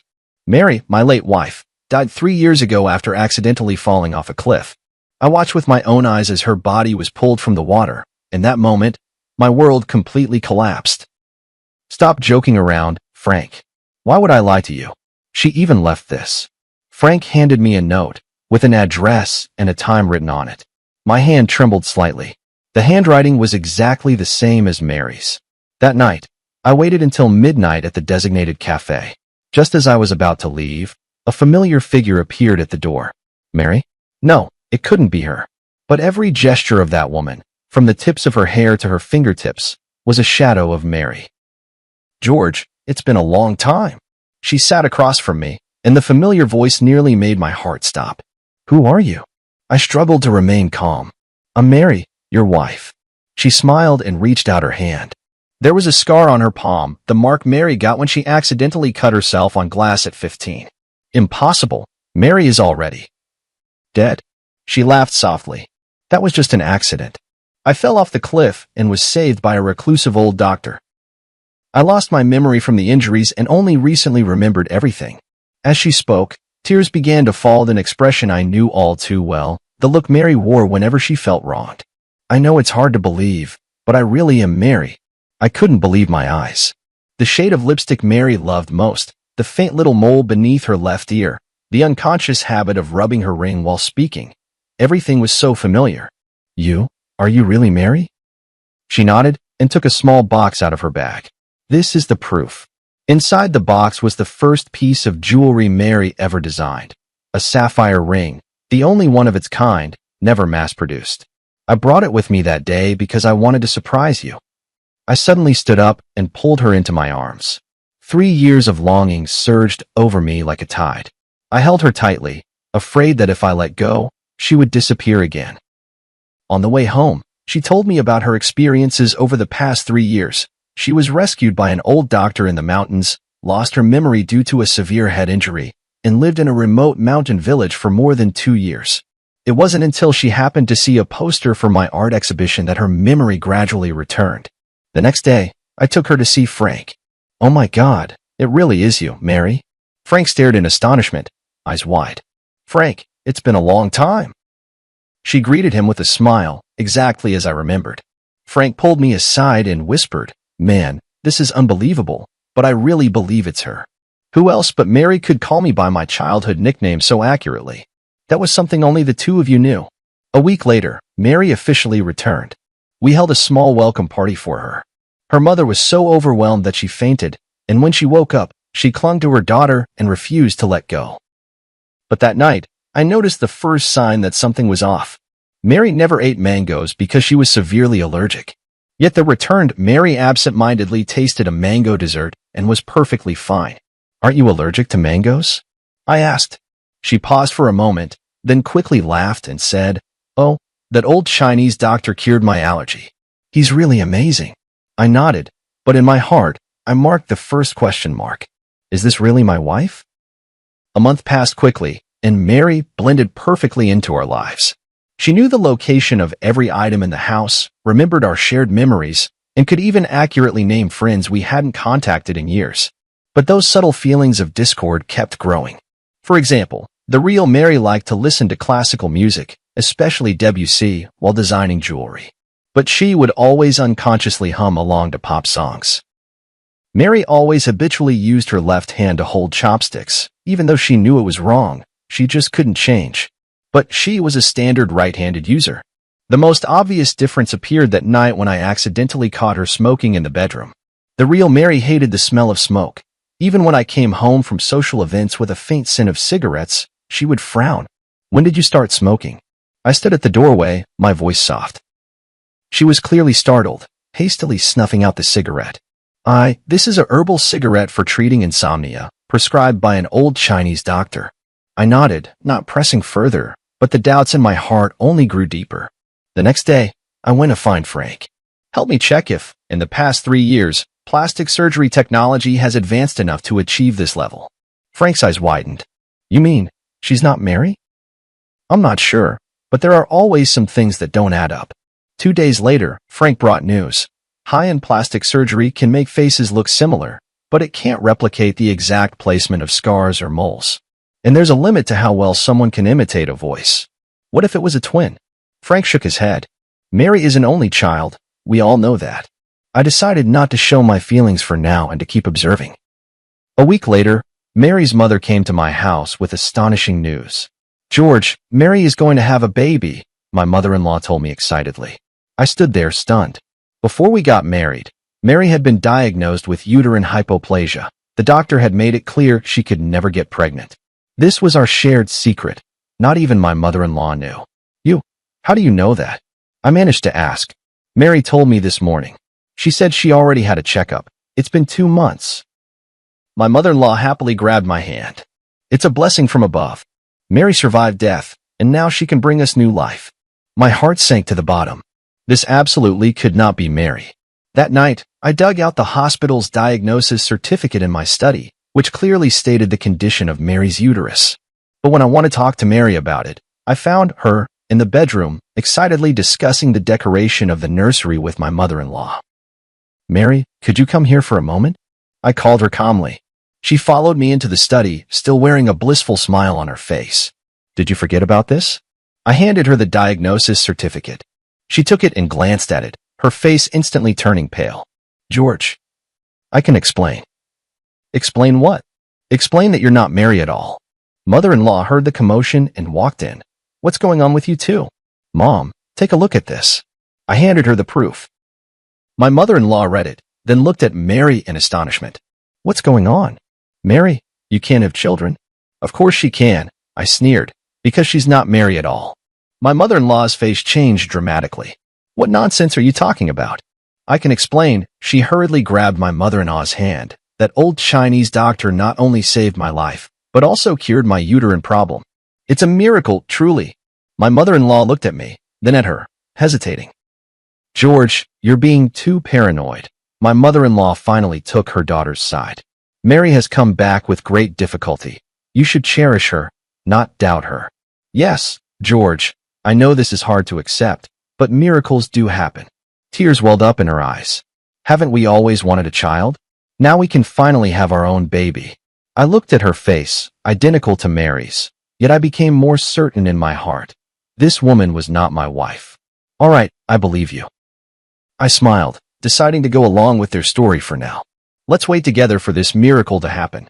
That night, I secretly contacted a private detective. My mother-in-law gladly accepted her daughter's explanation, even suggesting she move in with us to take care of Mary during her pregnancy. Outwardly, I agreed, but inside I grew even more wary. This was no coincidence. There had to be some kind of plot. Mom, haven't you always lived in Haicheng? Won't it be hard to get used to living here? I probed cautiously. For my grandson, I'm willing to endure any inconvenience, my mother-in-law said firmly. I noticed a fleeting unnatural expression on Mary's face. Could the truth be connected to my mother-in-law? On the 3rd day after my mother-in-law moved in, I discovered more suspicious details. For example, the real Mary never drank coffee, but she and my mother-in-law often enjoyed it together. Also, Mary's favorite movie was Roman Holiday, but she claimed to prefer Titanic. The strangest thing is, Mary used to despise her cousin Tom when she was alive, but now he visits frequently and chats and laughs with Mary as if they're old friends. I told Frank about these discoveries. Buddy, things are getting more and more suspicious, Frank frowned. Are you sure you want to keep going like this? Why not just expose her directly? It's not the right time yet.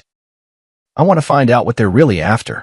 The private detective's investigation also made progress. The so-called old Chinese doctor who had saved Mary did not exist at all, and Mary's whereabouts over the past 3 years were completely untraceable. More importantly, the private detective uncovered a shocking fact during the investigation. Mary's cousin Tom was deeply in debt from gambling, and the painting Eternity under my name, worth over $6 million, was his only hope for quick cash. "They're after your painting," the private detective asserted, "and this fake Mary is likely a professional identity fraudster, hired to win your trust." I took a deep breath and decided to take the initiative. That afternoon, I pretended to go out, but secretly returned home and hid in the study. Sure enough, Mary and her cousin Tom were whispering to each other in the living room. "It's taking too long," Tom said irritably. "How much longer until he sells the painting?" "Don't worry," she soothed him. "I'm already pregnant, and now he completely believes I'm Mary. In a little while, I'll say I want to move to a better neighborhood for the sake of the baby, and then we'll naturally need to sell the painting to raise money." "You're really pregnant?" "That wasn't part of the plan. It was an accident, but it works to our advantage. George wants a child so badly." "Does Annie know the truth?" "She only knows we're trying to scam money, not the specific plan. But she hates George, thinks he caused her daughter's death, so she's more than happy to help." I clenched my fists. So my mother-in-law had always believed that Mary's accident was somehow my fault. In fact, we did argue over something trivial that day, and Mary stormed out in anger. I didn't try to stop her, but I never imagined it would be the last time I'd see her. "You don't actually have feelings for George, do you?" Tom suddenly asked. She was silent for a moment. "It's just part of the job. Besides, I owe you, and I won't go back on my word." "Good then. Don't forget how we're splitting the money once we get it." Their conversation confirmed my suspicions. This was all an elaborate scheme, with my eternity as the target. In the days that followed, I pretended everything was normal while secretly making preparations. I contacted the police, arranged for evidence-gathering equipment, and found the last piece Mary had left before she died, a silver necklace that had never been made public, engraved with an anniversary date only the two of us knew. 2 weeks later, my art exhibition was held as scheduled. As planned, Mary brought up the idea of moving, hinting that I could sell Eternity. I pretended to agree and said I would auction the painting on the last day of the exhibition. "This is a surprise I prepared for you," I said on the eve of the exhibition, taking out a delicate box. "To celebrate the new life we're about to begin." She opened the box in surprise, and inside was the silver necklace. "It's beautiful, thank you." She smiled as she prepared to put it on. "Wait," I stopped her. "Aren't you going to look at the engraving on the back?" She turned the necklace over, and her face suddenly went pale. "What's wrong? Don't you like it?" I asked, feigning ignorance. "No, I really like it. It's just, I'm a bit moved." She forced a smile, but didn't know how to explain that she couldn't recognize the significance of that date. "See you tomorrow. Get some good rest, and don't forget to wear this necklace." I kissed her forehead and whispered in her ear, "After all, this is your final design." Her body visibly stiffened for a moment, but she kept smiling.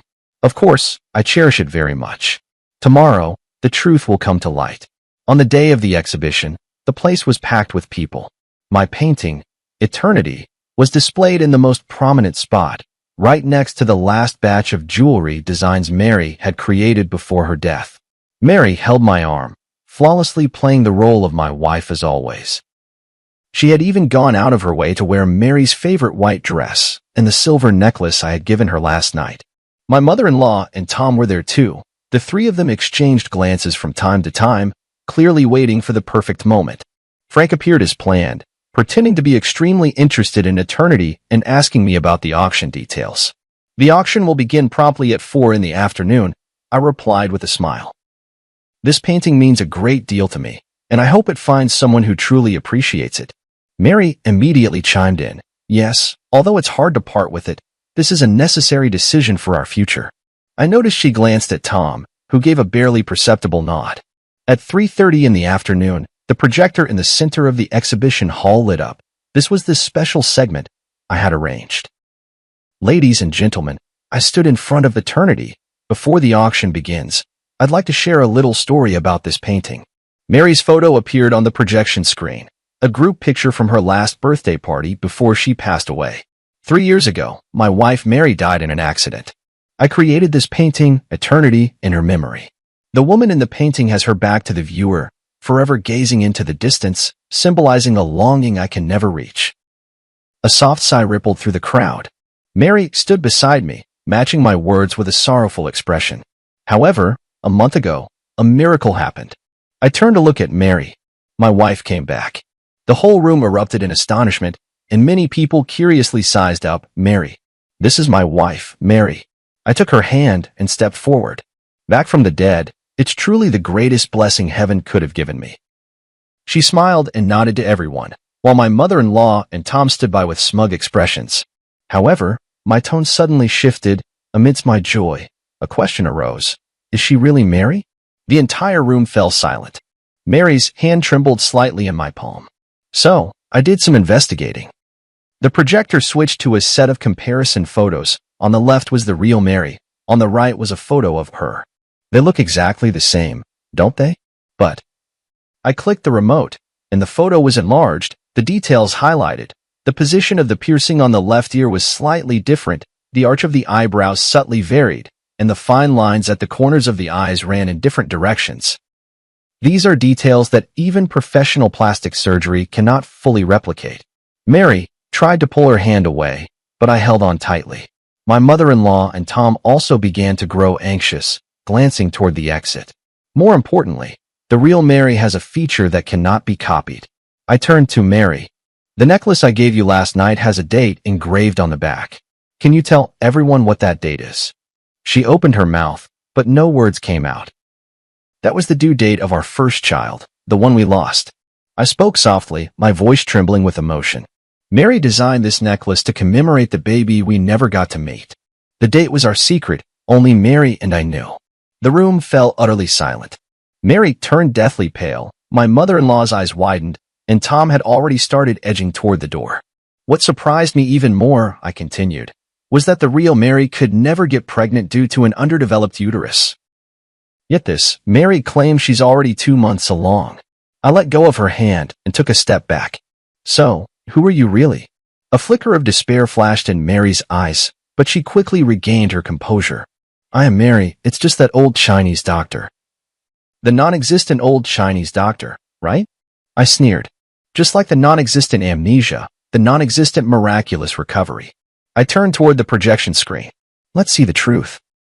The screen played the secretly recorded video of her conversation with Tom, their discussion on how to swindle eternity, clearly audible.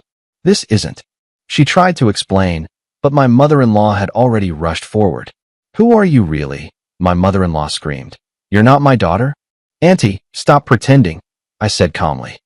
You know she's not Mary. You just wanted to get back at me, didn't you? My mother-in-law's face turned pale.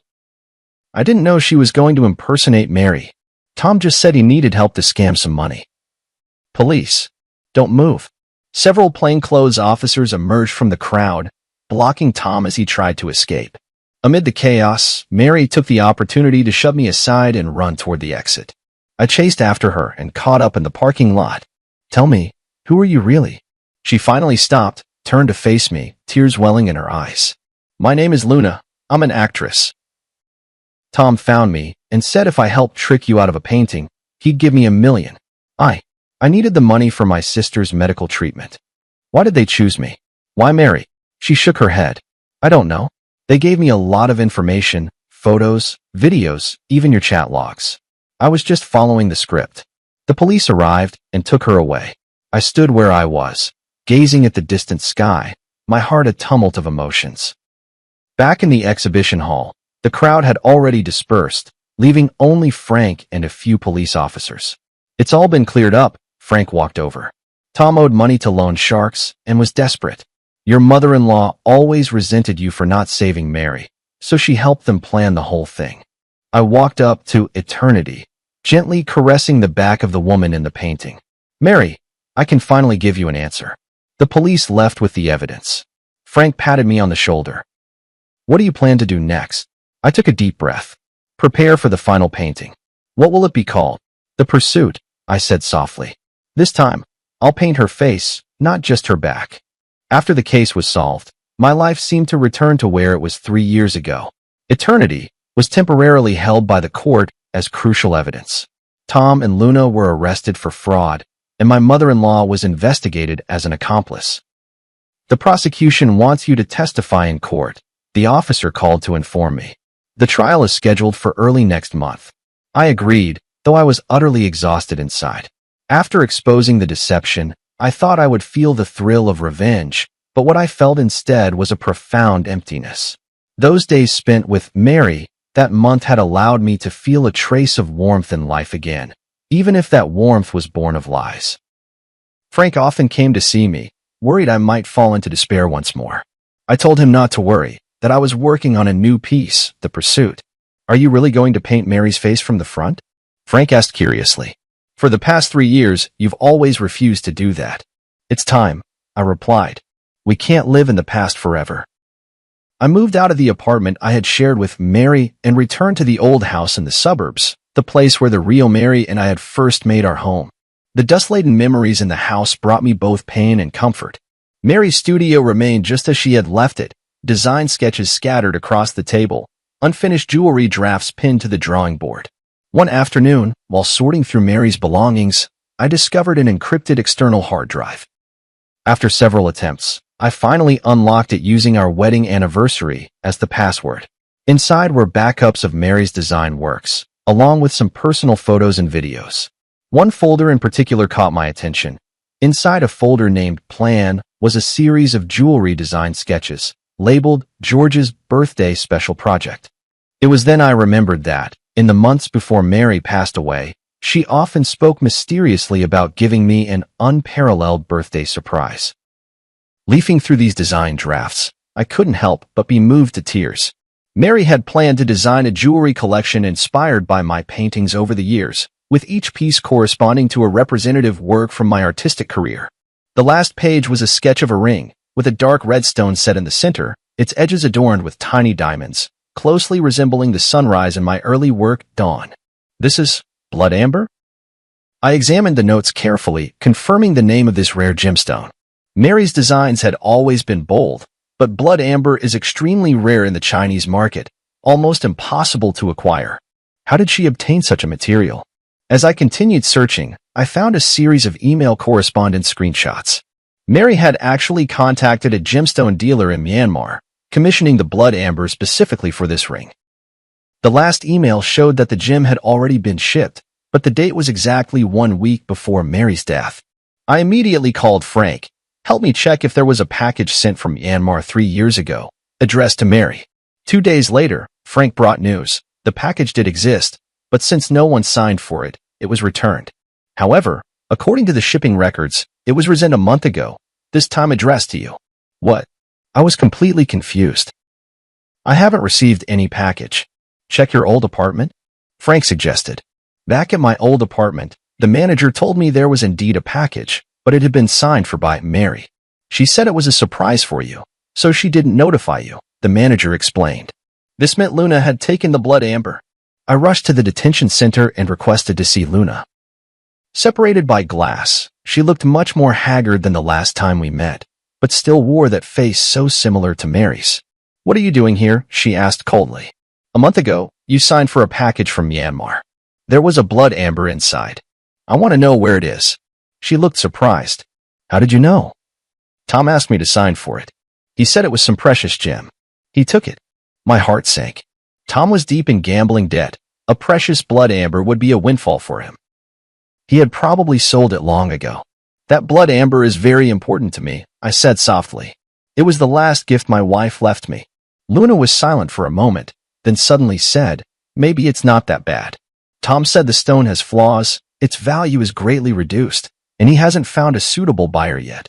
Hope was rekindled. If Tom hadn't sold the blood amber yet, maybe there was still a chance to get it back. Do you know where he might hide it? Luna hesitated for a moment. He has a safe deposit box in a self-storage facility on the east side of the city. After getting the address, I immediately contacted the officer in charge of the case and explained the situation. Since Tom was involved in a large sum of money, the police quickly approved the search request. Mr. George, we've found the safe deposit box, the officer said over the phone. Inside, we did find the blood amber you described, as well as some other evidence. A few hours later, I retrieved the blood amber at the police station. It was even more beautiful than I had imagined. Within the dark red core, wisps of mist seemed to swirl, shifting strangely under the light. This was the birthday gift Mary had so carefully chosen for me, waiting for 3 years. Back home, I carefully placed the blood amber beside the canvas of the pursuit. The painting was already more than half finished, Mary's face emerging from the blur into clarity, yet it still felt like something was missing. Watching the blood amber glimmer faintly under the light, I suddenly understood how I should complete the painting. The creation of the pursuit entered its final stage. I decided to break convention and incorporate the blood amber into the artwork. This would not only be a portrait, but a hybrid piece that fused painting with the art of jewelry. Are you sure you want to do this? Frank frowned. That blood amber is priceless. That's exactly why, I said firmly. Mary chose it for me. She wanted to inspire an unparalleled masterpiece. I will fulfill her wish. For 2 whole weeks, I worked day and night, neglecting sleep and food. I cut the blood amber into thin slices and inlaid them at the spot of Mary's eyes on the canvas, making her gaze truly come alive. I used a special technique to blend the surrounding paint, creating a harmonious transition with the gemstone. From certain angles, the entire painting seemed to be imbued with life, and Mary's expression would shift depending on where the viewer stood. On the day I finished the piece, Frank brought news. Luna had been sentenced to 3 years in prison, but due to her good attitude in confessing, she might serve only 1.5 years. Tom, involved in multiple fraud cases, was sentenced to 7 years. My mother-in-law, as an accomplice, received a suspended sentence. The case is finally over, Frank said. Are you planning to exhibit your painting? Yes. Next month there will be a solo exhibition at the National Art Museum, and The Pursuit will be the grand finale. The curator couldn't stop praising this piece, believing it represents the innovative direction of contemporary art and marks the pinnacle of my career. Indeed, this painting, which incorporates Mary's jewelry design concepts, is in some sense a creation we made together. On the eve of the exhibition, I checked the arrangement in the gallery alone one last time, making sure every piece was perfectly lit and positioned. When I reached The Pursuit, I couldn't help but stop and gaze at it. Mary's face was vividly lifelike, her eyes inlaid with blood amber gleaming under the spotlight, as if she were smiling at me. For the first time in 3 years, I faced her directly, no longer painting only her back. Mr. George, a stranger's voice called from behind. Sorry to disturb you, but the gallery has been cleared. He turned around to see a young woman dressed in the museum's staff uniform. And you are? I'm the new curator, responsible for security in your exhibition area, she explained with a smile. I really like your work, especially this piece, The Pursuit. Thank you. I nodded. I'll be leaving soon. She didn't leave, but continued to gaze at the painting. That red gem is beautiful, almost as if it's alive. It's blood amber, I explained, a very rare gemstone. I know, she said softly, top-grade blood amber from Myanmar, containing plant fossils, extremely rare. I looked at her in surprise. You know a lot about jewelry? She smiled. I studied jewelry design. I'm just working part-time here. For some reason, Mary suddenly came to mind. She, too, had an almost obsessive passion for and expertise in gemstones. If you don't mind me asking, who is the woman in this painting? She asked. My wife, I replied. She passed away 3 years ago. She was a jewelry designer. I'm very sorry, she said sincerely, then gestured toward the blood amber. This gem must mean a great deal to you. It was the last birthday gift she chose for me before she died, but I only found it recently.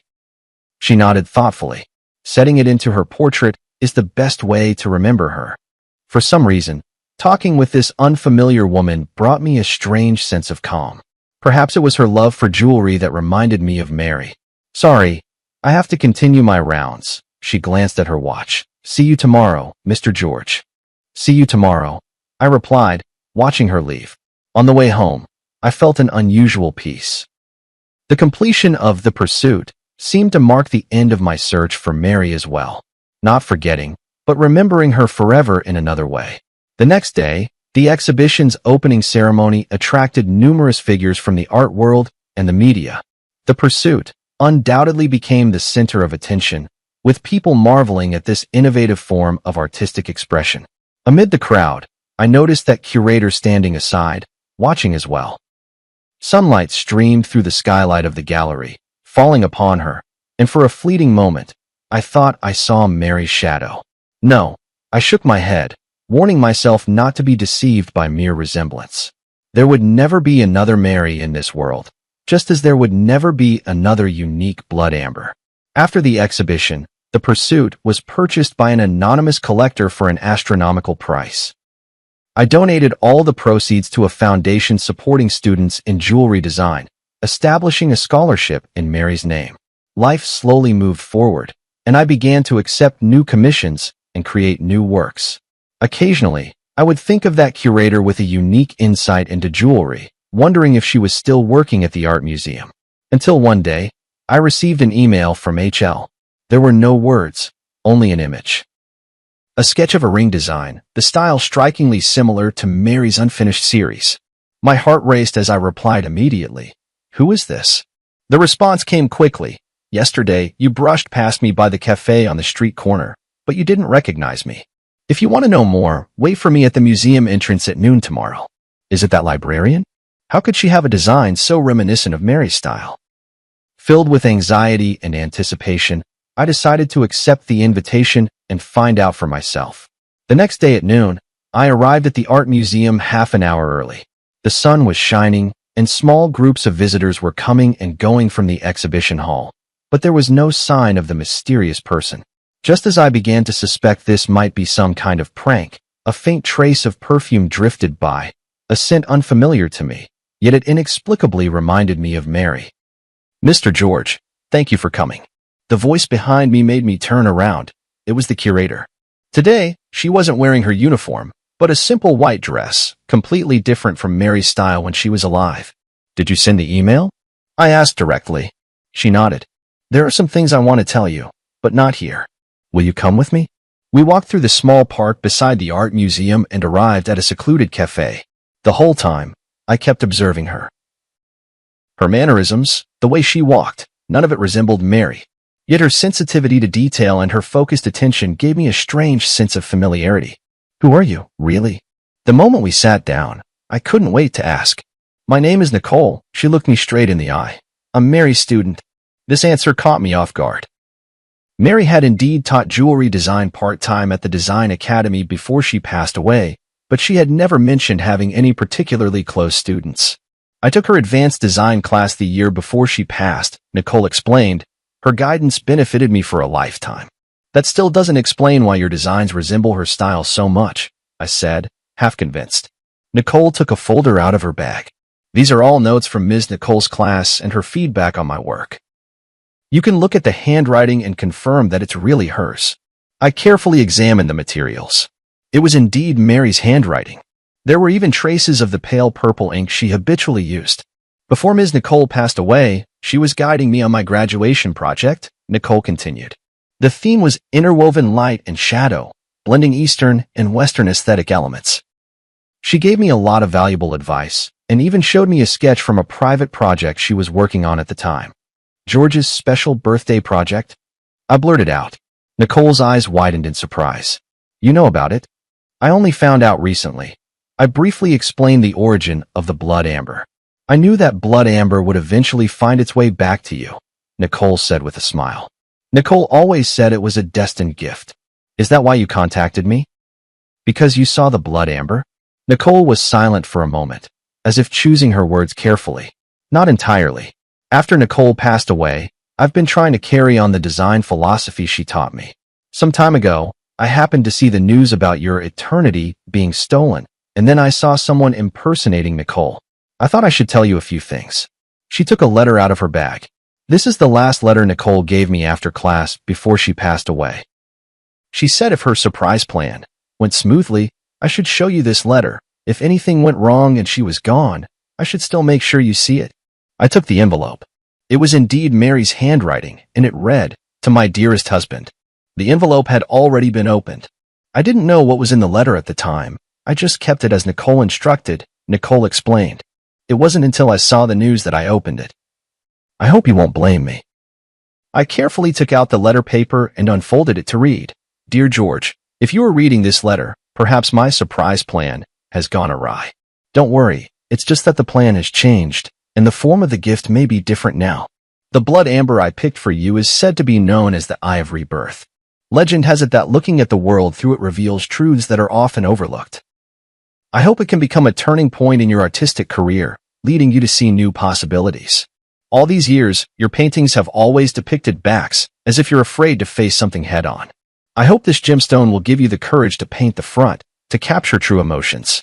No matter what happens, please remember, love does not disappear, it merely changes form, like this blood amber, which, after millions of years, transforms from resin into a gem, yet still shines. Forever loving you, Mary. The handwriting became a bit messy at the end, as if written in a hurry. I stroked the paper, as if I could feel Mary's emotions at that moment. Thank you, I said, my voice choked with emotion. This means a lot to me. You're welcome. I'm just fulfilling Ms. Nicole's request, Nicole said with a smile. Actually, there's one more thing I'd like to ask your help with. What is it? I'd like to apply for the Mary Scholarship you established, she said, taking a design portfolio out of her bag. This is my graduation project, combining Ms. Nicole's ideas with my own innovations. As I flipped through the portfolio, I was surprised to find that while these designs bore traces of Mary's influence, they also possessed a unique style and innovative touches. In particular, a series called Metamorphosis cleverly combined jewelry with transformable elements, allowing the pieces to change form according to the wearer's mood and occasion. This is outstanding, I praised sincerely. Mary would be proud of you. A hint of joy flashed in Nicole's eyes. Really? I've always worried I couldn't live up to her expectations. You've already moved beyond the learning stage and developed your own style. That's exactly what she hoped to see. As we talked, sunlight streamed through the window and fell on Nicole. In that moment, I seemed to understand something. When Mary spoke of love changing its form, perhaps she wasn't just referring to the blood amber, but also to her passion for art and its legacy. Luna tried to impersonate Mary by mimicking her appearance, but she could never truly replicate who she was.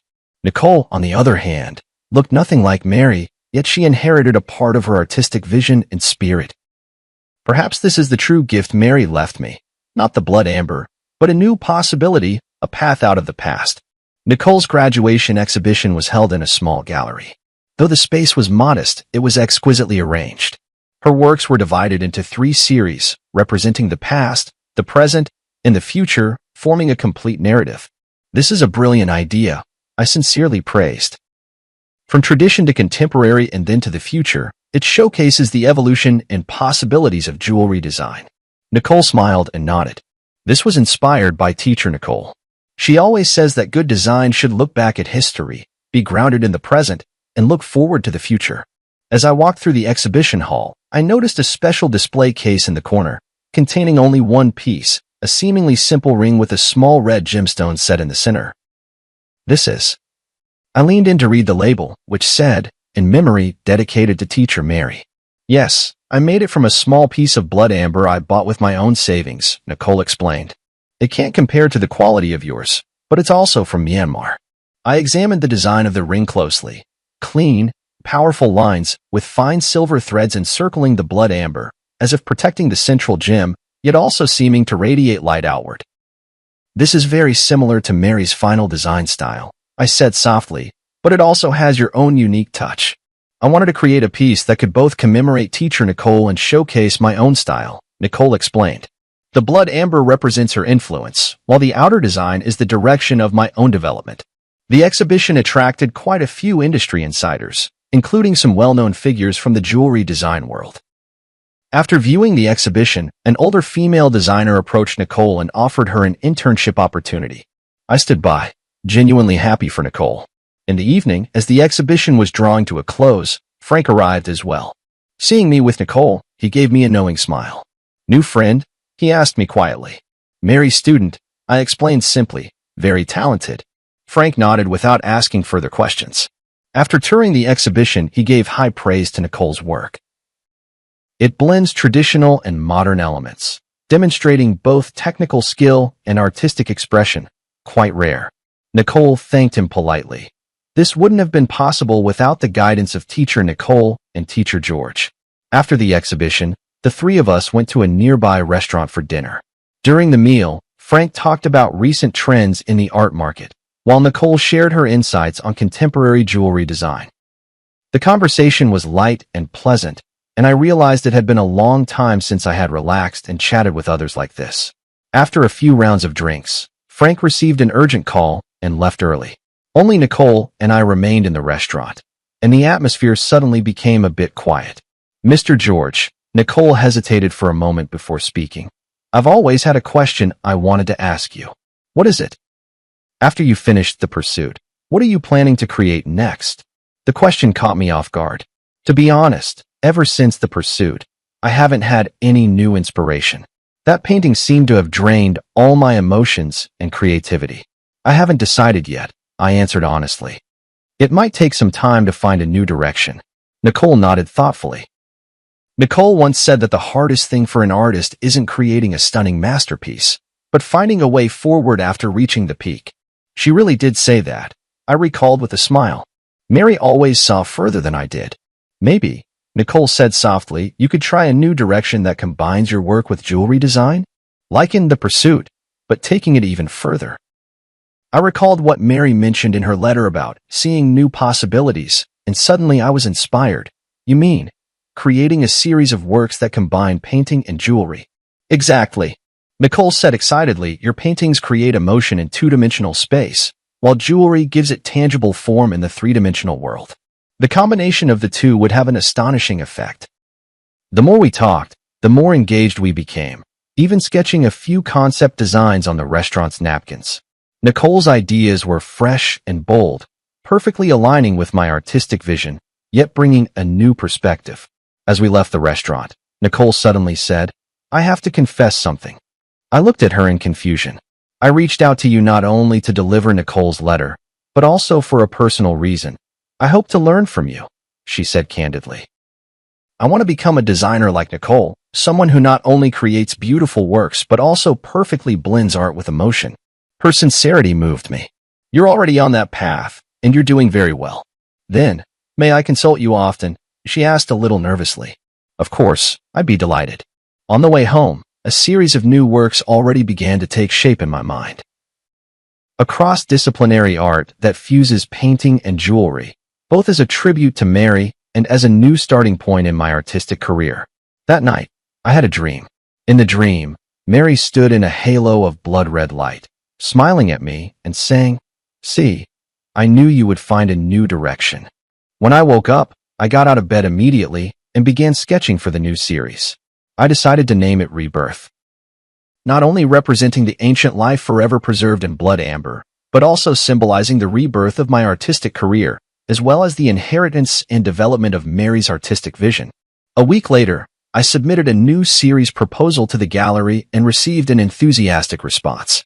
The curator even suggested holding a special exhibition themed Between Dimensions, a dialogue between painting and jewelry. For this project, I invited Nicole to join the team as a jewelry design consultant. She had just graduated from design school and was both excited and nervous about the opportunity. Am I really up to the task? She asked me in the studio. You understand Mary's design philosophy better than anyone, I assured her. That's exactly what I need. In the days that followed, we worked at a feverish pace. We created during the day and discussed at night, sometimes even working through until dawn. Nicole's ideas flowed endlessly, and I transformed those thoughts into concrete artistic expressions. In the process, I rediscovered the pure joy of creation that I hadn't felt in a long time. One late night, when we finally finished the design for our first piece, Nicole clapped her hands excitedly. This is amazing. Teacher Nicole will definitely love it. At the mention of Mary, she suddenly realized her slip and looked at me nervously. I'm sorry, I didn't mean to. It's all right, I said with a smile. I think Mary really would like it. She always hoped I could step out of my comfort zone and try new ways of expressing myself. Nicole let out a sigh of relief, then hesitantly asked, Professor George, may I ask you a personal question? What is it? When you faced the woman impersonating Professor Nicole, how did you see through her? I mean, from the news reports, she seemed like an exact copy of Professor Nicole. I pondered for a moment. Superficial resemblance is easy to achieve, but a true personality cannot be duplicated. Mary's perception of art, her attitude toward life, the way she handled details, these were all unique. Just like a work of art, Nicole mused, no matter how perfect a replica is, it can never capture the soul of the original. Exactly. We worked through the night again, and finally established the overall framework for the Rebirth series. 7 pieces, each blending elements of painting and jewelry, together telling a story of loss and recovery, death and rebirth. As our collaboration deepened, my relationship with Nicole gradually shifted from teacher and student to partners, both mentor and friend. Sometimes, when the light traced the gentle contours of her focused profile, I would unconsciously think of Mary. But soon, I realized that this association wasn't due to any physical resemblance, but rather that same dedication and passion for art. "George, you look much more spirited lately," Frank remarked at a gathering. "It's been a while since I've seen you so full of life." "Yeah, the new project has helped me rediscover the joy of creating." "Nicole's a good girl," Frank said meaningfully. "Talented, and she really understands you." I understood his implication, but just smiled without responding. There was indeed a special understanding between Nicole and me, but it was more rooted in our shared passion for art than anything else. At least for now.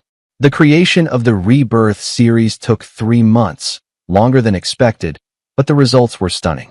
Each piece was a perfect fusion of painting and jewelry art, offering both the pleasure of viewing as a flat image and the discovery of 3-dimensional effects brought by the jewelry elements from different angles. A week before the exhibition opened, I received an unexpected visitor, Luna. She had served her sentence and was released early. She looked much more haggard than the last time we met, but her eyes were clearer. "I came to apologize to you in person." She stood at the studio door, her voice low, "for everything I have done." I didn't respond immediately, but simply invited her in to sit down. "I know that an apology can't make up for the loss," she continued, "but I want you to know that I truly regret it." "How is your sister's illness?" I asked. She looked up in surprise. You know. I guessed. "You said you needed money for a reason, and I think that must have been true." "Yes," she nodded. "My sister's surgery was a success, and now she's fully recovered. For the past 3 years, I've been thinking about how to make up for my mistakes. Even though I may never be able to." I was silent for a moment, then said, "You know, in a way, your appearance actually helped me." "What do you mean?" "It forced me to confront the past, to re-examine my memories with Mary, and ultimately to find a way forward." I pointed to the sketches of the Rebirth series on the wall and briefly explained this new project. Luna listened quietly, a look of genuine respect in her eyes. "I'm glad you were able to find a new beginning from that nightmare," she said at last. "I hope I can find my own path to rebirth as well." As she left, she handed me a small package. "These are some simple pieces of jewelry I made in prison. The craftsmanship is rough, but each one represents my remorse and blessings. I hope you can accept them." Opening the package, I found several small trinkets handmade from fine wire and colorful glass beads. Though simple, it was clear the creator had poured their heart into them. Nicole happened to come into the studio at that moment. Seeing the trinkets, she asked curiously, "What are these?" I told her about Luna's visit. "You forgave her?" Nicole was a bit surprised. "Not exactly forgiveness," I said thoughtfully. "It's more like understanding. Everyone has their own hardships and choices. What's important is how we learn and grow from our mistakes." Nicole nodded pensively, picking up a piece of jewelry to examine it closely. "The craftsmanship is rough, but the concept is ingenious. This person seems to have a talent for design." "Perhaps," I said. "Everyone has the possibility of being reborn." On the day of the exhibition opening, numerous figures from the art and jewelry worlds gathered together. The Rebirth series received unprecedented acclaim. Critics called it a model of cross-disciplinary art, and the gallery owner was overjoyed, announcing plans for a nationwide tour. In the crowd, I saw Luna. She was dressed simply, standing quietly in a corner, admiring the exhibits. Our eyes met in the air. She nodded slightly, then walked away. "Who was that?" Nicole asked, standing beside me. "Someone searching for rebirth," I replied. Nicole seemed to understand and asked no more. We stood side by side before the pursuit, watching the blood amber refract a strange light under the lamps, like the silent burning of life's flame. "Thank you," I whispered to Nicole. "Without you, this series might never have come into being." "It was your philosophy that guided us, Teacher Nicole," she replied modestly. "I was just fortunate enough to be the messenger." In that moment, I suddenly understood the true meaning of what Mary had written in her letter. Love has changed its form. Love exists not only in memory and longing, but also in inheritance and innovation, shining brightly in every spark of artistic creation. And I, at last, had learned how to begin anew after loss, to embrace rebirth while still searching. The success of the exhibition exceeded everyone's expectations. In just 1 month, the Rebirth series was reported on by major media outlets and even attracted the attention of the international art world. A renowned auction house extended an olive branch to me, hoping to include several pieces in their annual highlight auction. "This is an unprecedented opportunity," Frank said excitedly. "If the deal goes through, you'll become a top player in the contemporary art market." I wasn't particularly concerned with commercial success, but I did feel the joy of having my work widely recognized. More importantly, this series opened up a new artistic path for me, freeing me from the creative shackles of the past 3 years. Nicole benefited as well. As the project's jewelry design consultant, she received high praise from the industry. Several well-known jewelry brands reached out to her, hoping she would join their design teams. "Which offer are you planning to accept?" One night, as we were tidying up the studio together, I asked her. "To be honest, I'm still hesitating." Nicole paused her work. "These are all great opportunities, but..." "But what?" "But I want to keep working with you." She looked straight into my eyes. "Rebirth is just the beginning, isn't it?" Her candor surprised me a little. Indeed, the success of this series had opened up many new creative possibilities for us, but I wasn't sure if I should continue such a close working relationship. "You should consider your own career development," I said tactfully. "These opportunities are very rare for young designers." Nicole seemed to sense my hesitation and nodded gently. "I understand." In the days that followed, we were both busy and rarely had the chance to talk alone. A week later, Nicole told me she had decided to accept an invitation from a French jewelry brand and would be going to Paris to work for 2 years. "Congratulations," I said sincerely. "It's a very good choice." "Thank you," she replied with a smile, though a fleeting, elusive emotion flashed in her eyes. "I think this is the best arrangement for both of us." Before Nicole left, we held a small farewell party. Frank, the curator, and a few mutual friends came. The atmosphere was warm, tinged with a hint of sadness. After a few rounds of drinks, Frank found an opportunity to pull me aside. "Are you really going to just let her go like this?" "What do you mean?" I pretended not to understand. "Don't play dumb, man," Frank said bluntly. "You have feelings for her. That's obvious." "That's just professional rapport," I argued. "Is that so?" Frank looked at me meaningfully. "Then why have you been so distracted ever since she decided to go to France?"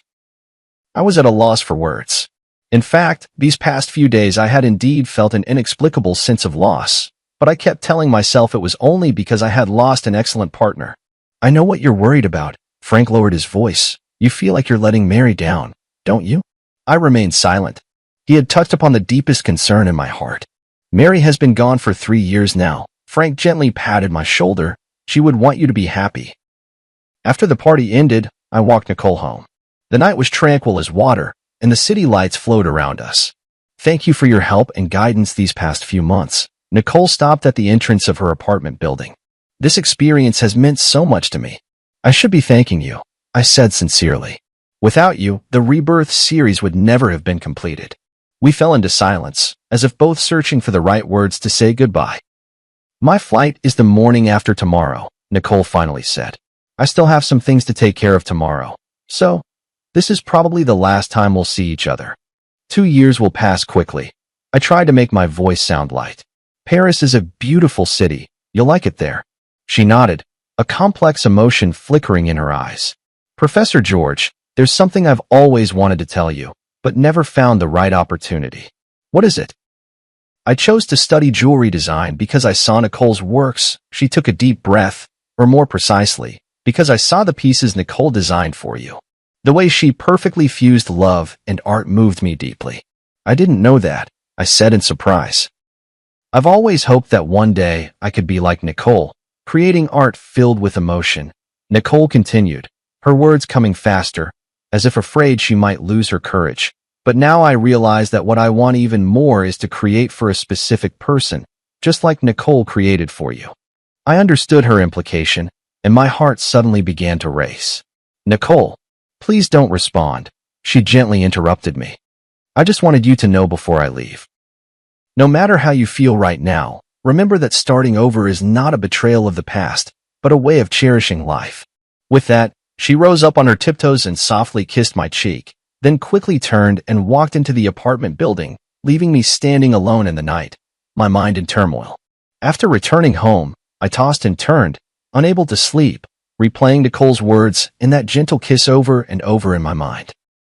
Suddenly, I remembered a small box in the study, where Mary's last complete letter was kept, a letter I had found while sorting through her belongings. But at the time, overwhelmed by grief, I never had the courage to open. Now, I finally mustered the courage to walk into the study and retrieve that delicate little box from the depths of the drawer. Inside lay a pale pink letter, bearing Mary's familiar handwriting. Dearest George, by the time you read this letter, you may find yourself at a crossroads in life, hesitating between moving forward or staying where you are. My greatest wish is that you can move bravely through life, as freely as your brush glides across the canvas. Love is not a shackle, but a liberation. Memory is not a burden, but a source of strength. If one day you meet someone who can rekindle the light in your eyes, please don't hesitate because of your longing for me. True love is wishing happiness for the other, even if there is no longer a place for oneself in that happiness. Remember, the days we loved each other were complete, with no need for regrets. And now, it's time to paint a new picture, my beloved. Forever loving you. Mary. Tears blurred my vision. It was as if Mary had foreseen my current situation and had already given me her blessing. She was always like this, always able to see further and more clearly than I could. At that moment, I made up my mind. Early the next morning, I drove straight to Nicole's apartment. Professor George? Nicole opened the door in surprise, clearly not expecting me. I have something to say to you. I looked her straight in the eyes, not as your teacher, but as George. I handed her Mary's letter. Nicole read it carefully, her expression shifting from surprise to being moved, and finally, her eyes grew moist. She truly was an extraordinary woman, Nicole said softly, handing the letter back to me. Yes, she was. I nodded. That's exactly why I believe her words. Nicole, cancel your plans for Paris. Stay and continue our collaboration, will you? Nicole looked at me in shock. Are you serious? I've never been more serious, I said quietly. Rebirth is not just the name of an artwork, it's a possibility in life. Are you willing to explore that possibility with me? Her answer was a firm embrace, warm and real, like the first ray of sunlight after a long winter. In that moment, I felt as if Mary was somewhere, smiling down on us, blessing this new beginning. Life is like that blood amber, enduring countless ages of change and sedimentation, ultimately transforming into an eternal radiance.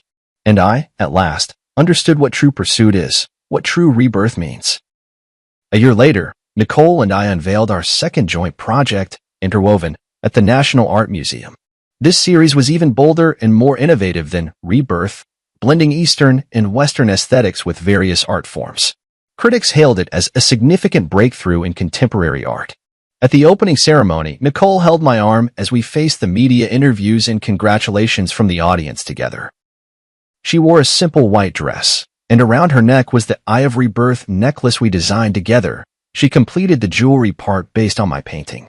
Your collaboration seems even more in sync than your last project, a reporter asked with a suggestive smile. Nicole glanced at me, and we exchanged a smile. Yes, both in art and in life, we found the perfect balance. This indirect answer drew a round of good-natured laughter from the reporters present. My relationship with Nicole was no longer a secret, but we always kept a low profile, letting the public's attention remain focused on our artistic creations. After the exhibition, we drove out to a small hill in the countryside. There stood an ancient oak tree, beneath which Mary's ashes were laid to rest. This was the place we chose, rather than a traditional cemetery, natural, peaceful, just like Mary herself. Mary, the exhibition was a great success today, I said softly to the stone beneath the tree. Nicole's designs were admired by everyone, just as you once predicted. Nicole crouched down and placed a bouquet of white daisies in front of the stone. Teacher Nicole, I've been working hard to become the kind of designer you hoped I would be. I hope you can be proud of me. A gentle breeze stirred, and the oak's leaves rustled softly, as if it were Mary's reply. On the way back, Nicole suddenly said, I've been thinking about something. What is it? If that woman who pretended to be Ms. Nicole hadn't appeared, You might never have found the blood amber, never created the pursuit, and we might never have met. Her words made me fall into deep thought. Indeed, it was the series of events triggered by that deception that ultimately led to everything now. It feels as if, in the unseen, some force has been orchestrating it all. Perhaps that's the irony of fate, I said softly. Sometimes, the worst beginnings can lead us to the best endings. When I returned home, I received an unexpected package. Upon opening it, I found a delicate little box containing a handmade ring. Though simple, the craftsmanship had improved greatly compared to the pieces I had seen before. There was a note attached. Mr. George, thank you for your kindness and understanding a year ago, which gave me the courage to start over. Now I have found a job at a small jewelry shop, and my life is gradually getting back on track. This ring represents my gratitude, and I wish you happiness and well-being on your new path. Luna, I handed the ring to Nicole. After examining it carefully, she remarked, her skills have improved a lot. She truly is talent. Some mistakes in life shouldn't become permanent scars, I sighed. Everyone deserves a second chance. That night, we sat in the studio, discussing ideas for the next series. Nicole suddenly proposed a bold idea. I was thinking, maybe we could try connecting the different stages of our work to create a complete narrative. From eternity to quest, then to rebirth, and intertwined, they're actually different phases in a person's life journey. You mean? A complete story about loss, searching, rebirth, and integration, she explained excitedly, ultimately asking what is the most precious treasure in life. Love. I finished her sentence. No matter what form it takes. Nicole nodded, her eyes sparkling with creative fire. We could call it the forms of love, an unprecedented artistic exploration. Sounds like a long-term, ambitious project. We have time, she smiled, holding my hand. We have so much time. In that moment, I felt a powerful surge of creative inspiration, just like when I first began my artistic career years ago, filled with passion and possibility. But this time, I was not facing the blank canvas alone. 2 years later, the Forms of Love series was exhibited simultaneously in the world's 5 greatest art museums, causing an unprecedented sensation. Critics called it a milestone in contemporary art history, blending painting, sculpture, jewelry design, and other art forms to create an entirely new artistic language. The final piece of the exhibition was titled Eternal Ring, a massive circular canvas depicting every form of love in life, familial, platonic, romantic, and the love for art itself.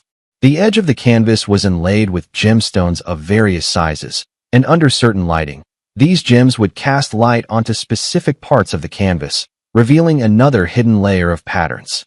The centerpiece of this work is a massive blood amber.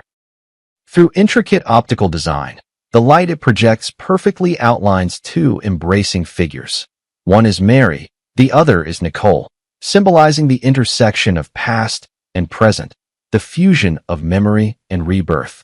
On the closing day of the exhibition, in front of the Eternal Ring, I knelt on one knee and proposed to Nicole. The ring was crafted from the very blood amber Mary had once prepared for me, designed by my own hand and fashioned by the finest jeweler. This ring carries the memories of the past and the hopes for the future, I whispered softly. Nicole, will you be the eternal ring in my life? Her tears sparkled under the spotlight. I will. Amidst the cheers, I remembered what Mary once said. Love does not disappear. It merely changes its form. Yes, love does not disappear. It exists in memories, in art, in every rebirth and new beginning. It traverses time and crosses space, like that blood amber which, after millions of years, still shines, forever retaining the original warmth and brilliance of life. This is the answer I have been searching for all along. Between loss and gain, between seeking and rebirth, love remains constant, only appearing in different forms along the journey of life. And all we need to do is bravely accept this gift, no matter how it comes to us. On the day of the wedding, the sky was a clear, washed blue. Beneath the ancient oak tree that had watched over Mary, we exchanged our vows. A gentle breeze stirred, making the leaves whisper as if blessings were drifting in from another world.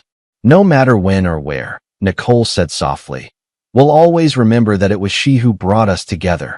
Yes, I squeezed her hand, and we will always cherish this gift. In the brilliant sunlight, the blood amber ring gleamed, radiant as life itself, enduring the passage of time, yet still shining bright.